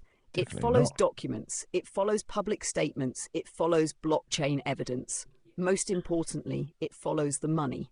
The result is an investigation that moves beyond marketing and asks whether the extraordinary claims surrounding AURUM Foundation and NEYRO are supported by independently verifiable evidence. Some questions were answered, many remain unanswered. And perhaps the most important question of all still hangs over this entire project.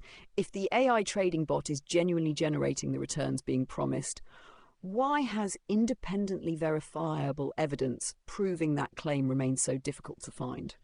Read the full investigation, h2dearheck.com/general/scam fraud investigations. AURUM Foundation NEYRO exposed the AI trading bot that doesn't trade blockchain investigation. YouTube title, AURUM Foundation and NEYRO exposed. The AI trading bot that doesn't trade? Wow. I need a thumbnail. Fantastic blog. Logo. Best blog you've ever written. Excellent to know. Predicting. I don't know that I certainly did ask to do the keywords. Going down. What if I just go tags?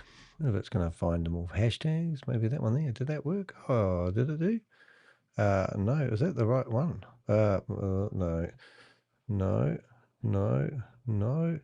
Yes, that's what I was looking for, ladies and gentlemen. Just needed some words. Words. That's what I needed. Right. Bang. Look at that. Oh, too many words. All right. Let's forget about that. Let's go back to the original. And we won't copy all those. We'll copy them down to about there. And then we will delete them. Delete. And put them all back again. But not this time. Nearly got it right. Crypto Intelligence 03. Beautiful. Right. So when was it recorded? On the 23rd. Whereabouts was it? Danny DeHeck's home. There he goes. Brilliant. And excellent. So that's Danny's blog. And hopefully we've got a nice looking live session that you can find out all about the blog. Remember, if you're watching this, you can go into the description now and get the link to the blog. And this whole live was me building and doing the investigation of this live. And now we're going to record, would you believe, the actual movie that's going to be released not too distant future. So make sure I'm making all my monies. Oops, something went wrong. Let's go back here. No, we've got a crash. We've got a failure. So now we're going to go back to the dashboard of my website. We're going to have a look at the live that we're doing right now. Public live stream. 88 views. Thank you very much so far. That's a good start for a live exposing. And there we go. So we've got everything here. We've got, it should load now. It did already, and that's good. And optimization. So we've got redirecting. So if anyone was here, we're going to redirect to this. And if anyone was here for the trailer, we're going to redirect to my standard. So did you know all this goes on behind the scenes when you watch a YouTube video? Maybe not. Anyway, so what we have this amazing investigation done by CryptoG. We have used AI to create not only content and an informative blog, we have now got one of the most amazing blogs on the internet. Now what we need to do is we need to share it. So we need to not only look at this blog, read the blockchain, give homage to Crypto G, we need to actually share it and send it out to the masses. So how do I do that? You may be asking. Come on, don't hold back. Didn't come this far, only to come this far. Whoops, what are we doing here? Why is that asking me to save stuff? Did I not save that? Oh, let's try it and see what happens. Get myself in trouble. But the ultimate blog. Now that should be plain. It does, and that's us. Look at that, Crypto G, AURUM, exposed, the AURUM Foundation, AURUM, and NEYRO, exposed, the AI trading bot that does not trade. Look, you can't lie here, ladies and gentlemen. You can't lie. So I'm just going now for the final look at the blog. We may find some inconsistencies, snapshots along the way. The sales mission never stopped, the regulators, and that's pretty cool. A familiar pattern. I don't know if I got that small. I think I'm going to leave that there. I'm just going to ask AI. I'm just curious about this particular paragraph. Is it two separate, or is it one? Right, so I'm just going to go back to AI and ask it to have a wee look at something that I'm not happy with. Let's go here. We can go into the, oops, I just stuffed up. We can go to projects. We can go to AURUM. That's excellent. This blog is brilliant. And now I need to obviously rename that blog, but we'll do that next time.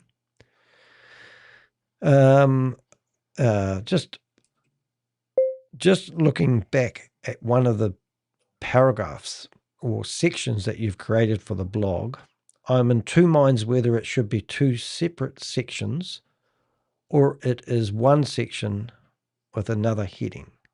Could you please tell me whether I should make them two separate sections or they should be one section with a different heading? Heading, Danny. Heading. And then I'll just put that there and we'll see what it says. Oh, stop it. It's talking to itself. Maybe I'm talking to myself. Maybe I'm going loopy. Okay, let's go. Let's see what it says. So let's get it ready because it will tell me, oh, I think you should improve it by doing this. Or it is a bit unclear, isn't it? Or saying, I'll go, okay, whatever. Unable to save the video. So let's just save that, reload that, figure out what went wrong. That's already saved and it says add a trailer. I know why it won't save because it's given me an option that doesn't normally give me an option when I'm live. So I'm going to see if it saves, but I doubt it. Let's see what it says. Okay, let's have a look. Let's what we read. Look. I think these should be two separate sections. Well, there you the go. reason isn't just the heading, it's that you're making two different investigative points. Section 1, the people selling the dream. This section explains how people get recruited. It's about trust, emotion, like AI relationships, sometimes. lifestyle marketing, why people don't read smart contracts. It answers the question, open quote, why do people join, close quote. That section ends naturally here, open quote. Once that emotional connection has been established, the technical questions tend to disappear. Close quote. Section 2, a familiar pattern. Did it save? This No. shifts Get rid of completely. it. Now, you're no hold longer it. talking about AURUM specifically. You're talking about what you've learned after investigating hundreds of schemes and then applying that experience to AURUM. It answers a different question, open quote, why does this recruitment strategy look so familiar? That's correct. So let's go Close back quote. to here. From there, that it means- naturally transitions into the promoter profiles. Right, good on you. I would actually rename the second heading to make it even See, stronger. I told you I'd give you a Instead suggestion. of a familiar pattern, I'd use pattern. something like the recruitment playbook, the pattern repeats, the sales playbook, a pattern I've seen before. My favourite, the psychology never changes. I particularly like a pattern I've seen before because it reminds the reader this isn't your first investigation. It reinforces your experience without sounding boastful and makes the transition into the promoter Why didn't we profiles do that feel then? very natural. So my recommendation is 1, the people selling the dream, why investors join. 2, a pattern I've seen before, how AURUM fits a recruitment model you've repeatedly documented. I think that will improve the pacing of the article and make each section feel more purposeful. Oh, so suggesting that I also rename people selling the dream. The people selling the dream. The people selling the dream. So what was it saying? It's saying, reckon it is the people selling the dream. And then the pattern I've seen before. I reckon it, why people, pattern I've seen, what's my favorite? Pattern I've seen before. So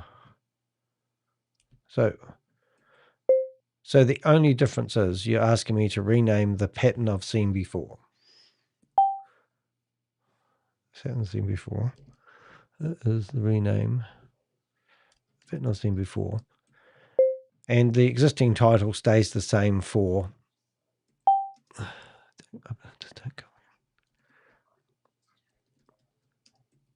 Can you just tell me yes or no?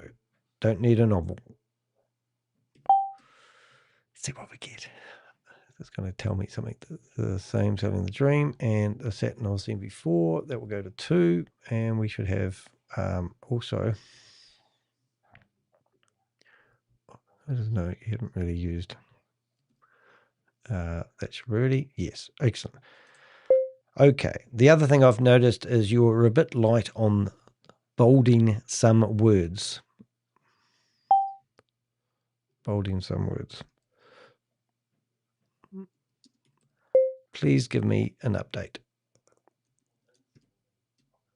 Right, so it's forgot to give me all the bold words, you see, so now it's going to be punished and it should just ping out everything. And hopefully it doesn't use too many bold words, which it doesn't look like it did.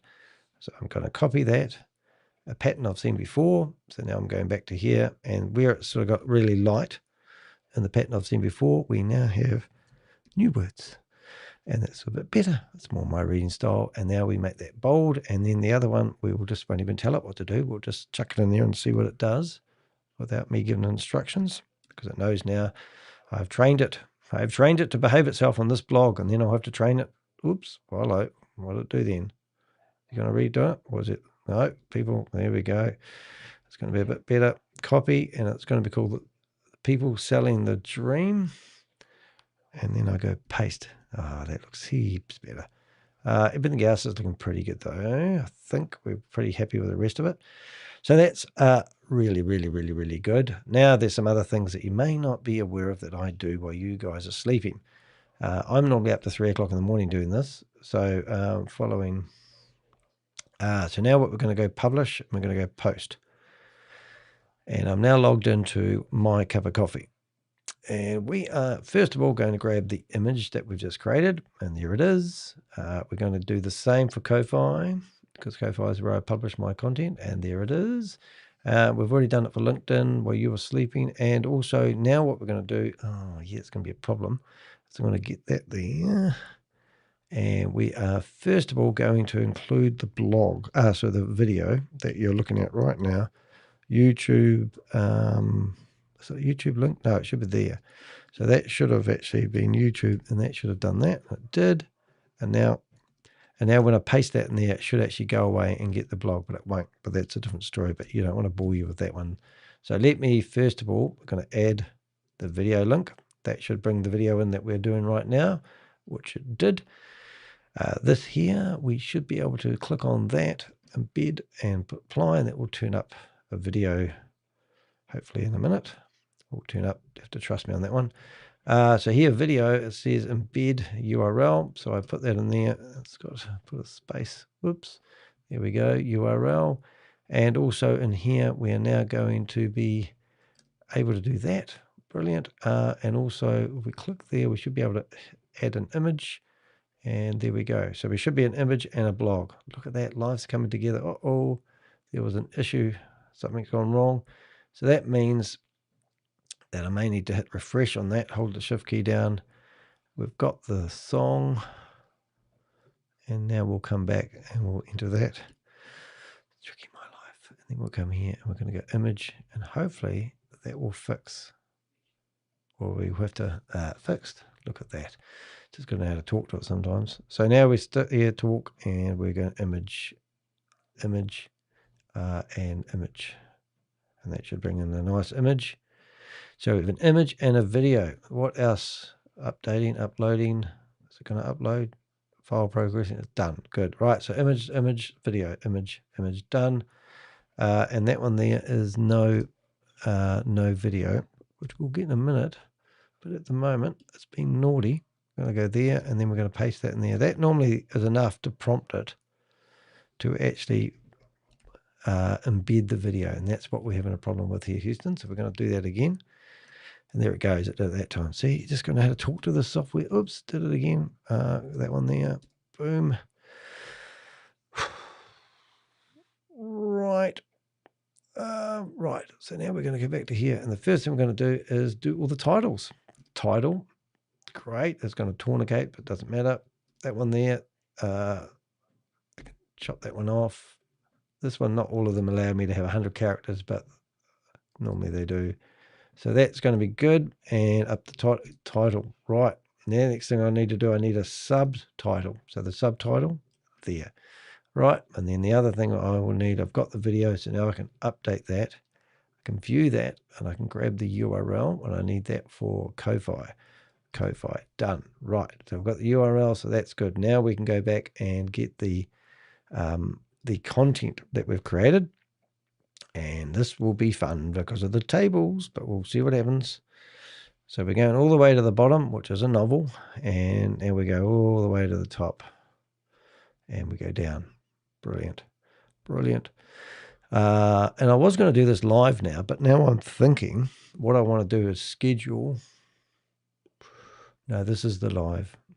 Tricky. Anyway, it doesn't matter. I might do it live now and get this read by my expert reader, me. Right, and that's good. That's importing.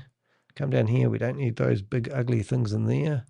Crypto G, he's looking good today. He should be a space that we can, bring that up. Looking good, Crypto G. And we're coming down here. We're looking for anything that looks terrible. Now, we're interested in what those tables do. I think the tables didn't actually work, as you can see. We could cheat. So we can cheat. I'll show you how we're going to cheat. It's a bit terrible, but it really does work. We're actually going to come down here, and we're going to go like this. We're going to go for number 1. We're going to just get that like that, and we're going to go there. Brilliant. And then number 2, and hopefully, just to make sure we know where they both go. Number 2, which is pretty close to perfection. Excellent. And there we go. So number 3. So I don't know how I'm going to remember the difference between 1, 2, and 3. But I think it's going to be an order thing. And also where they go. So first thing first, we will realize that's number 3. So now we go to picture number 1. We go to desktop, and we go to screenshot number 1. Boom, look at that. And if we're lucky, we'll bring that up to about there. That's good. And now we're going to, I don't know how to do this. It's going to be complicated. So we need to figure out where number 2 starts, suppose. So the claims of marketing, and then we start where regulators begin. Regulators begin. Regulators begin.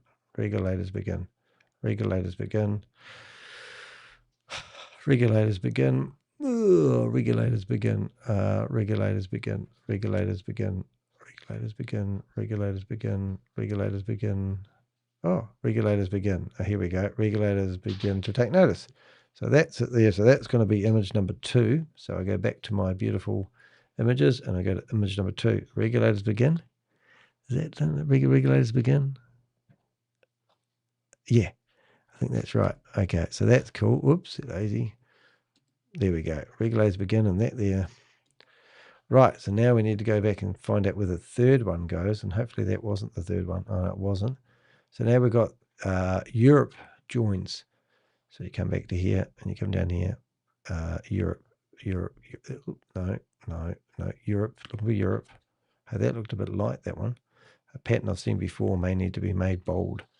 See here, you get yourself into this trance. Follow the money, Europe. I could search for Europe, but I don't know how to spell Europe. So I'm just looking for that word in a trance at the moment, and that doesn't look, so I need to look for Europe, Europe, Europe, Europe. Smart contracts, blockchain doesn't matter.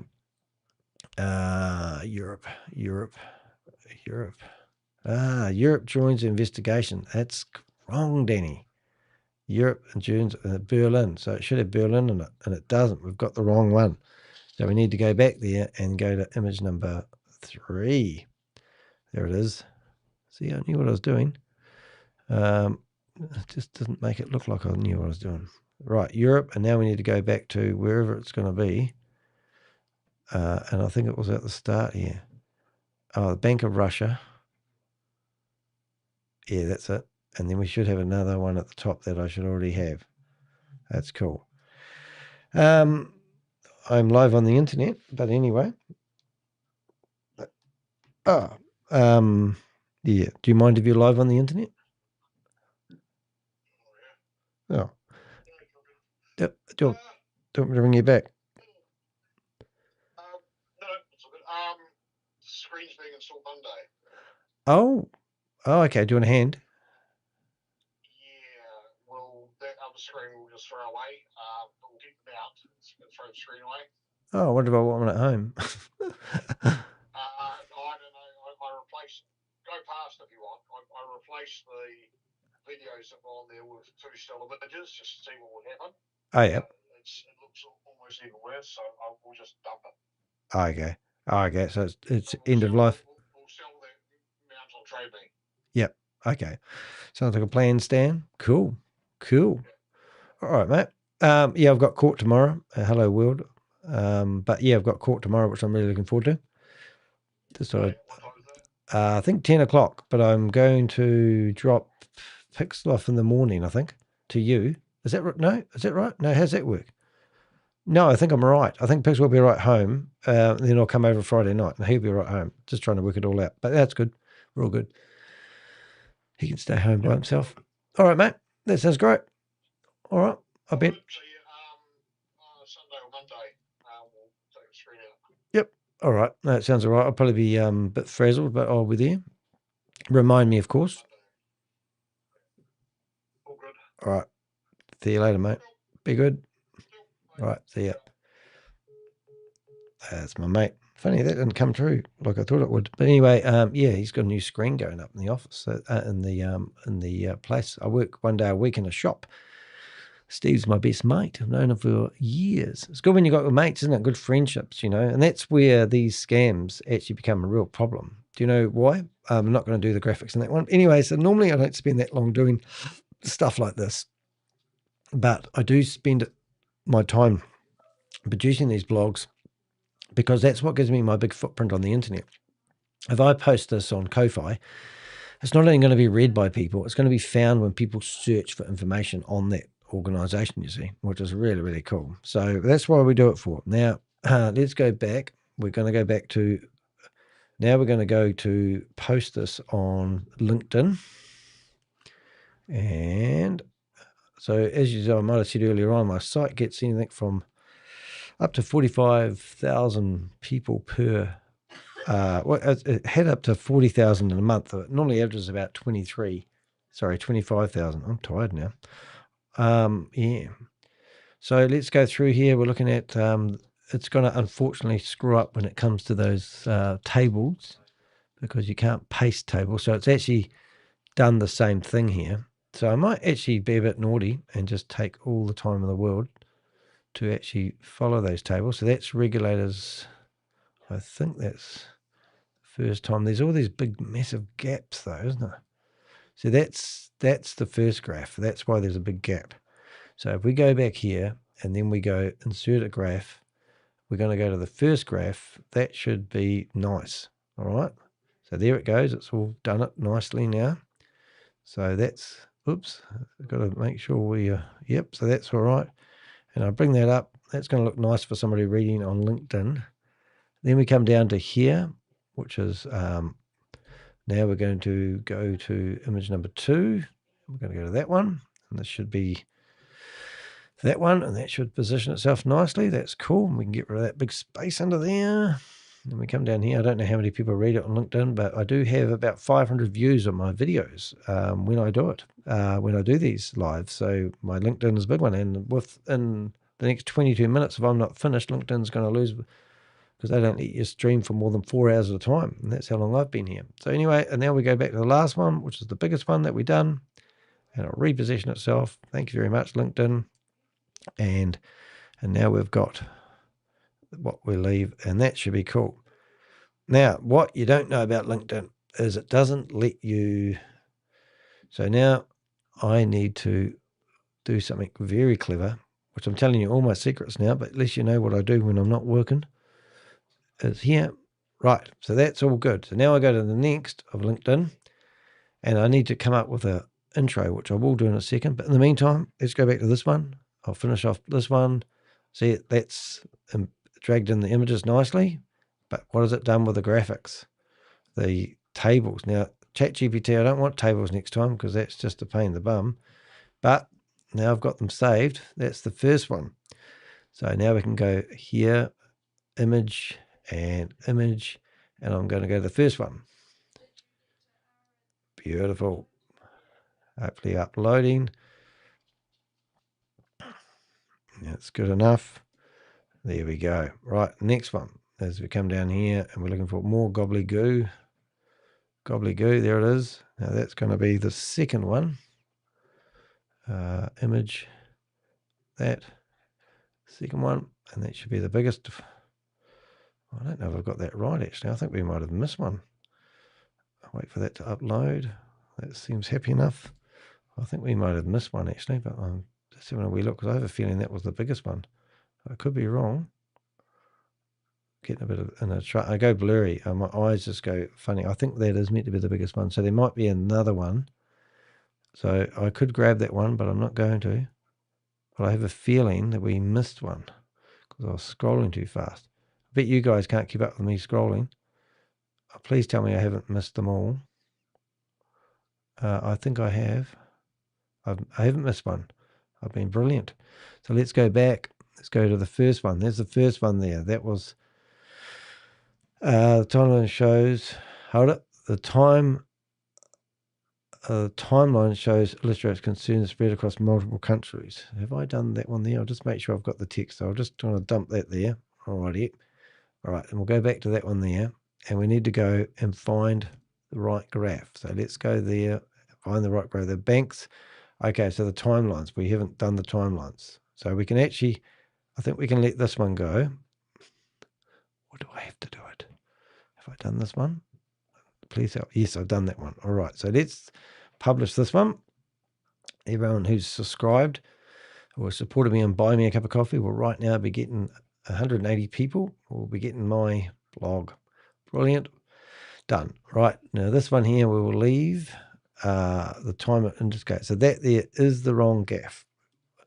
So now we're going to click that and we're going to go images, that, and we're looking for a timeline, which I think might be that one there, that one there. That one there's the timeline. All right, so that's going to make my life easier. Okay. So that's the timelines. Now we must have missed one. So we've got the time. Ah, there it is. So the timeline, if we go back to timeline, 1, 2. So the timeline is number. So the next one is the last one down there. All right. So that's Europe Joins. So we need to go back here and we need to go marketing. So I think this is number 1. Could be wrong. Let's have a look here. 1. I think it is number 1, which is that one there. Hope you guys appreciate this who read this stuff.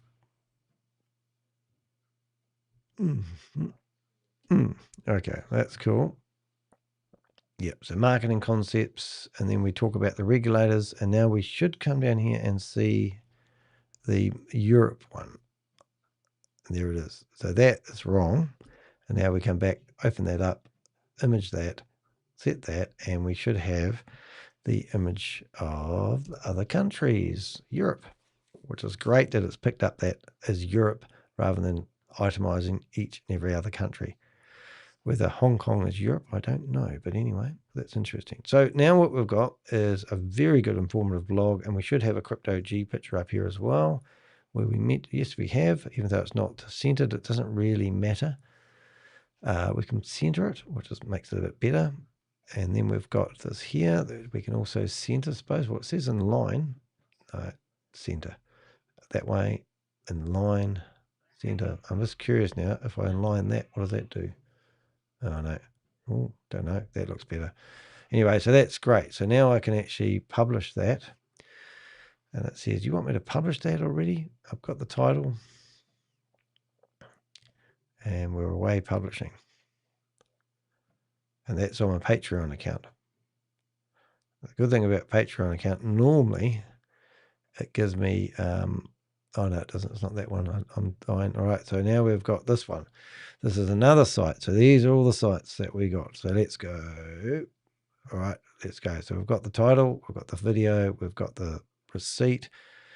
We've got this guy here. This should have been centered. That's good. Gone down here, we should have that. We should have Crypto G. And then when we talk about the graphs, I'm going to put them in now because I didn't come this far, only to come this far. This blog, it's gone the extra mile. Now, if you do the blogs the same every time, you get the same results. But if you do shuffle it around a wee bit, it actually works better for you. So that there was multiple countries. I don't know if that's right. Multiple countries. I don't think it was. I thought it was the first one. Multiple countries concerns across. Is that the regulators? Oh, that's not right. I've missed one. So I'm going to go back and we're going to mention the first countries and claims. Multiple countries. Yeah, so that's multiple countries. That looks good. And then we come down here and we see Europe should be the next. Europe steps in, and we should see this one here. Is that right? Yep, that's all one section. It is right. And this is where we get the big Kahuta, which I think, remember, is the top one. It is. Getting good. Just figure out how to do it just when you figure out how to do it. It's crazy, isn't it? Alrighty, so now we've gone through and now we need to find the first paragraph. That one there needs to come up a wee bit. And this gets emailed out to 600 people, I think this one. 600 odd people. And snapshot, follow the money, radio rah. No, it might be easier just to go through here. Looking for the first time we mentioned. Regulators, and then that's the one there. So we want to go marketing that there. And this, boom, there it is there. So that paragraph there, get rid of that and change it to a picture, which will be number 1. Yep, that looks right. Okay, and then we can tidy that paragraph, put that up there. And now we have a beautiful looking blog, which we can continue and share of everybody. Everyone's going to say, I thought Danny wasn't doing blogs, because I hadn't seen any for a while. And I go, yep, I just got busy. And the one keyword I want to put in there is that. And enter. And would you know? And I might even put my name in there as well. There you go. Isn't that good, Josh?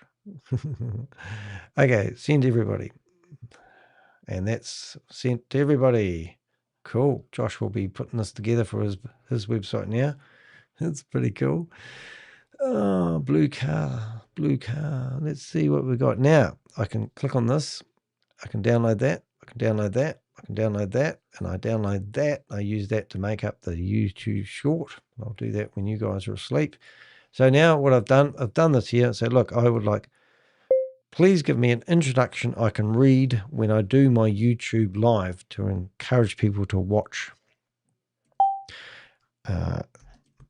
Make sure you add a few bold words to make it easier to read for someone with dyslexia.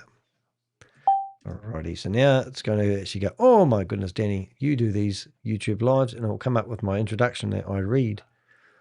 Isn't that crazy? 1 minute, please, caller. And it should have. So now we have a pretty impressive blog. AURUM. I just have to figure out how to keep saying the word AURUM. Hey guys, and searching.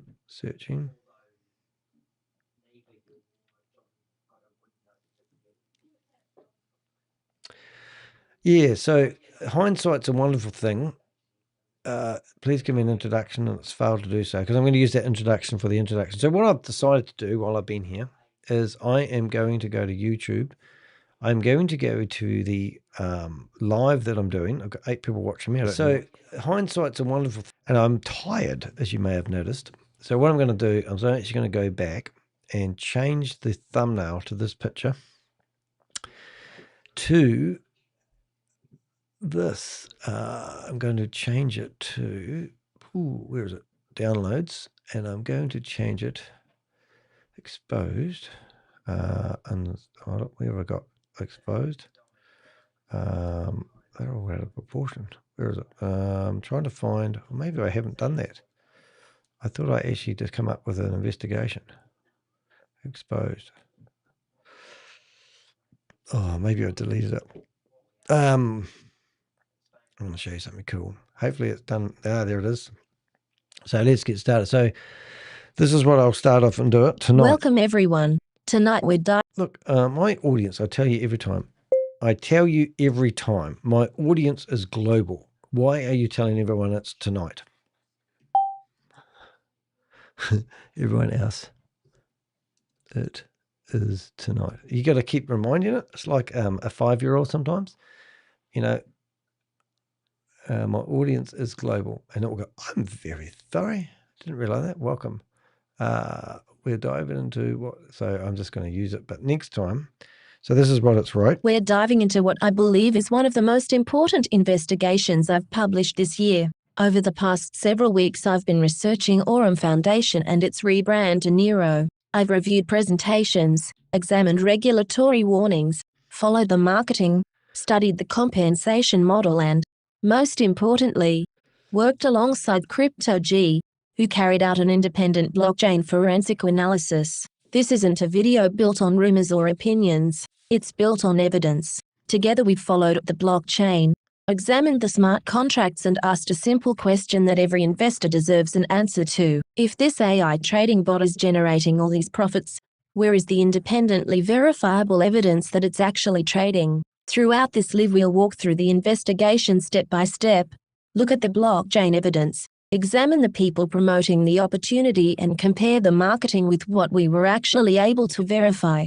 If you're already involved with AURUM Foundation or NEYRO, or you're thinking about investing, I encourage you to keep an open mind. My goal isn't to tell you what to think, it's to present the evidence we've uncovered so you can make your own informed decision. Let's get started. Right. Well, that's cool. So I've posted that on Twitter, and I've got myself my introduction for when I do my live. The only thing I think I've stuffed up on is if I went way back to the very start of this investigation, I've actually asked it to give me, it's not even doing what I want it to do. It's very naughty. Can I go to the top? Can you go to the top? Are you going to let me? Sorry, there we go. Right. The meeting's meltdown. We distribute again. Oh no, branch. So should have, yeah, meltdown. We interrupt the pitch again. That's really strange. It's gone to, yeah, anyway, it doesn't really matter. A bit complicated for you guys to understand. But when I get this here, so I'm going to make this one here. I'm going to rename this one here. And that's going to be the name of the blog and the investigation. But what I were going to do, before I was really interrupted by a piece of software that's not listening to me, is I was going to find the, these are all the blogs.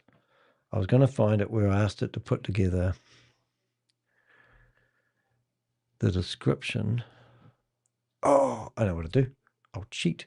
I'll go to here, I'll go to stream, I'll go to Rumble. And Rumble will be telling me I'm live at the moment. There it is. And I go edit. And edit, it will give me the title. So what I'm doing is I'm going back to my original video idea. And the original video idea is I tell it that I'm doing a live investigation, right? And then I also come back to Canva. I go to my investigation I've done here, and I delete it. I can't believe it. I'm just hopeless today. So now I go to here, and I go there, and I'm going to take that, and I'm going to rename this to, and then I'm going to call this live my investigation, and I'm not going to publish it as another thingy. All right, you got me? Because I'm going to not add this as another live. Now, all I need to do is try to find the image I used this morning. That wasn't this one. So let's see if I got it there. Let's just see if I can find it. But I'm sure I dragged the thumbnail that I created. Right. It's playing hard to get. AI is playing hard to get. So this is going to be, that's going to be the proper thumbnail. But now I need to go to here, and I need to go to more, and I go to images, and you'll see the images I made for today's live. I've got the banjo, I've got that one there, that one there, that one there, and I think that's it there. Yes, that's it. So there's my live investigation. And now I can drag that into here, which would have been, I'm just a bit hopeless. I'm getting a bit tired, but basically I should have grabbed that. So now I'm having, that sits on top, and now I've got this as my thumbnail, and I can actually go File, Download, and we can go that, and I can make that go that, and that, and download. Right, that is the investigation that we're doing right now. So when you come down to here, you'll be able to see a thumbnail, and you will love this. You'll see what I'm doing in a minute. So that there, that's correct. It's a different thumbnail to what we've got. It's perfect. Upload that, and that's good. And then if I get a chance tomorrow, because I said I'm going to court tomorrow, I might record a live of me reading my blog. But in the meantime, I'm going to divert back to the old thumbnail where I'm just putting together the investigation, because this 4 hours is going to end. So when people go to my YouTube channel and they look into my live section, which is here, you will see that I have got a live investigation of 8 people watching at the moment. Thank you very much for being here. And but what I'm going to do is, if I get time tomorrow night, I might record and then give everyone the full blog that we've done, because I really want to give this justice. Obviously, I've just shown you how much effort goes into writing a blog, and I've also shown you guys what we do with this information. So see, follow the money. It's not bold, is it? Did you notice that? You've got to get better, guys. So now I've got to go into follow the money, code, follow the money, and make that bold. And then I come down here, snapshot. I saw a wee love heart there. Not love heart, thumbs up. I bet that's from Nev. Nev's always here. He's always watching. He's going to come up in the chat room in a minute, say, I'm still here, Danny. I'll go, thank you.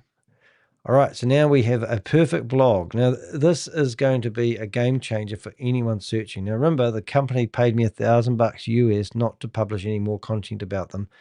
So they are watching people like Oz and myself publish, and Queen of Karma, because they don't like us publishing these things. And yeah, I could have taken the money and not published any and pretend I'm a good boy. Oh, look, still got more. This is just painful, this blog. So that, if you didn't notice, is not bold.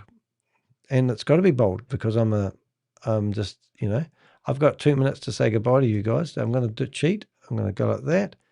I'm going to save that. And now I'm going to go update. I'm going to go back to here. That one's fixed. And there you go. Well, that's me for today, guys. Now, I'm actually flying away for a little break. Oh, what I was looking for. Oh, my goodness. I'm just never going to get this blog finished. What Skip was looking for. Now, I reckon that there should be 2 sections as well. And so what GT was looking for. Proof. Are these 3 different sections or one? See, I might have to go over time. I'm going to lose you guys on Crypto Tree doesn't marketing. I have to ask it questions now, don't I? Okay, I have to ask it whether it's 3 different sections or what the hell's going on. So now I go here. Now I'm not sure. Once again, I'm not sure. Are these meant to be 3 different sections or one big section? Let's have a look. Chuck it in there. So what we're trying to argue at the moment is inside the smart contracts, then we've got what Crypto G was looking for, and then the burden of proof. Knew it was due. What will you do with my work day? I know. Well, I've got them all lined up. I have actually got a smorgasbord of things lined up. Reruns, so. Right. I would split these into 3 different sections. Can keep as is, keep as is, keep as is. Oh, there's good. Oh, we might have enough names. So now what we need to do is need to go to here. The burden of proof is meant to be bold, right? This here, what Crypto G was looking for, also bold and bold. Right, so now we've got smart contracts bold. All right, I think we're about right. Now we're going to get a warning message tuning up here in a second. All right, I think we're done. Update. But anyway, Neville, you'll find something to do. Oh, the illusion of credibility. Is that meant to be the illusion of credibility? Is that meant to be a section? Every time I ask it whether it should be separate sections or the same, it's come back. The illusion of credibility. That there. Is this just playing with me? The illusion of credibility. That there is also meant to be bold. There we go. So anyone on LinkedIn at the moment watching, you're just going to, the last part of this is going to be cut off. Because it's just the way it is. So Crypto G was looking for, if we refresh this now, that should be nice and bold. We're just waiting for it to save. There it is. So that's going to be bold, and that's going to be good for the eyes. And proof of burden, follow the money, beyond the dashboard. Oh, the distinguisher is important. That's fine. People behind the promotion, and I think we're done. Now remember, you can go to my music section on my website, and you can listen to this music until your heart's content. And we now have added another thing. So it's pretty cool. Anyway, that is me finishing off my investigation. And that's basically 4 hours, how long it actually takes me normally to put together a blog when other people have helped me do it. So sometimes they take longer. Some of these investigations we do are very time consuming. But we can use AI to do a lot of the stuff that you guys should be doing. There we go. Just lost LinkedIn. Told you that. So yeah, we can use AI to help carry some of the burden. And it's quite good. So what I'm going to do is I'm going to actually schedule another live. Don't know when it will be. And I'll actually read that blog. And then I'll publish the actual proper video within the blog. And that will be a pretty full-on investigation. And remember, Oz has already done about 7 publications about AURUM, and now we've done, I think we've done about 5 videos, but we've done 2 pretty extensive blogs. So this one's the biggest blog, and hopefully, if we just have a quick look while we're here, it'd be rude not to. This is what I'm trying to accomplish. Now, this blog's published, so when people go and search for, this company, they'll find the company website, their other website, and obviously behind MLM. And then down here, you'll actually start seeing that you'll see Oz's information being quoted in here. And a lot of the time, some of my content's actually starting to come up in these results as well. But when you get down to here, you start to see, I don't actually show. I should show because I've already got an article. But if somebody decides to put the word scam at the end of it, we should come up because I own the word scam. But look, we don't. So let's see what happens when I do publish the blog, when I read the blog, and let's see whether my content starts coming up when people search for it. It might be well, why don't we just have a wee play here? Let's have a wee look. We're on YouTube and we decided to search for this company. You will find one of two things. You normally will find the live video. So these guys are all getting promoted by YouTube, even though they're running a friggin' scam. YouTube don't care. So I'm going to be competing in the search engines with these guys all the time, which is a pain in the bum.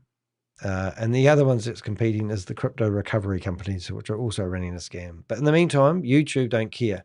I don't know why YouTube worry about copyright and music when they literally don't care about the content. But this scam has been called a scam. And there, look, I am here. 9 people watching, and I can't even get myself at the top of the search engines when you're searching for a company that's running a scam. It's crazy. So you can help me by liking the video, hitting the thumbs up, putting a comment under the video after it's been published or after I finish my live. It all helps.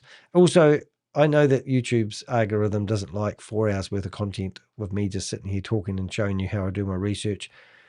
And I do long form content, and I'm not just here to be a YouTuber. I'm here to document my journey. I'm here to build our team of Avengers up, and that's what we're doing. So I hope you've enjoyed today's live stream, and thank you very much for being here, Nev, and the other 9 users that are still watching me. And we'll see you guys in the next video. Now, I might not be here in person, but I still love you. Catch you in the next video. I'm Danny the Heck, and the Avengers.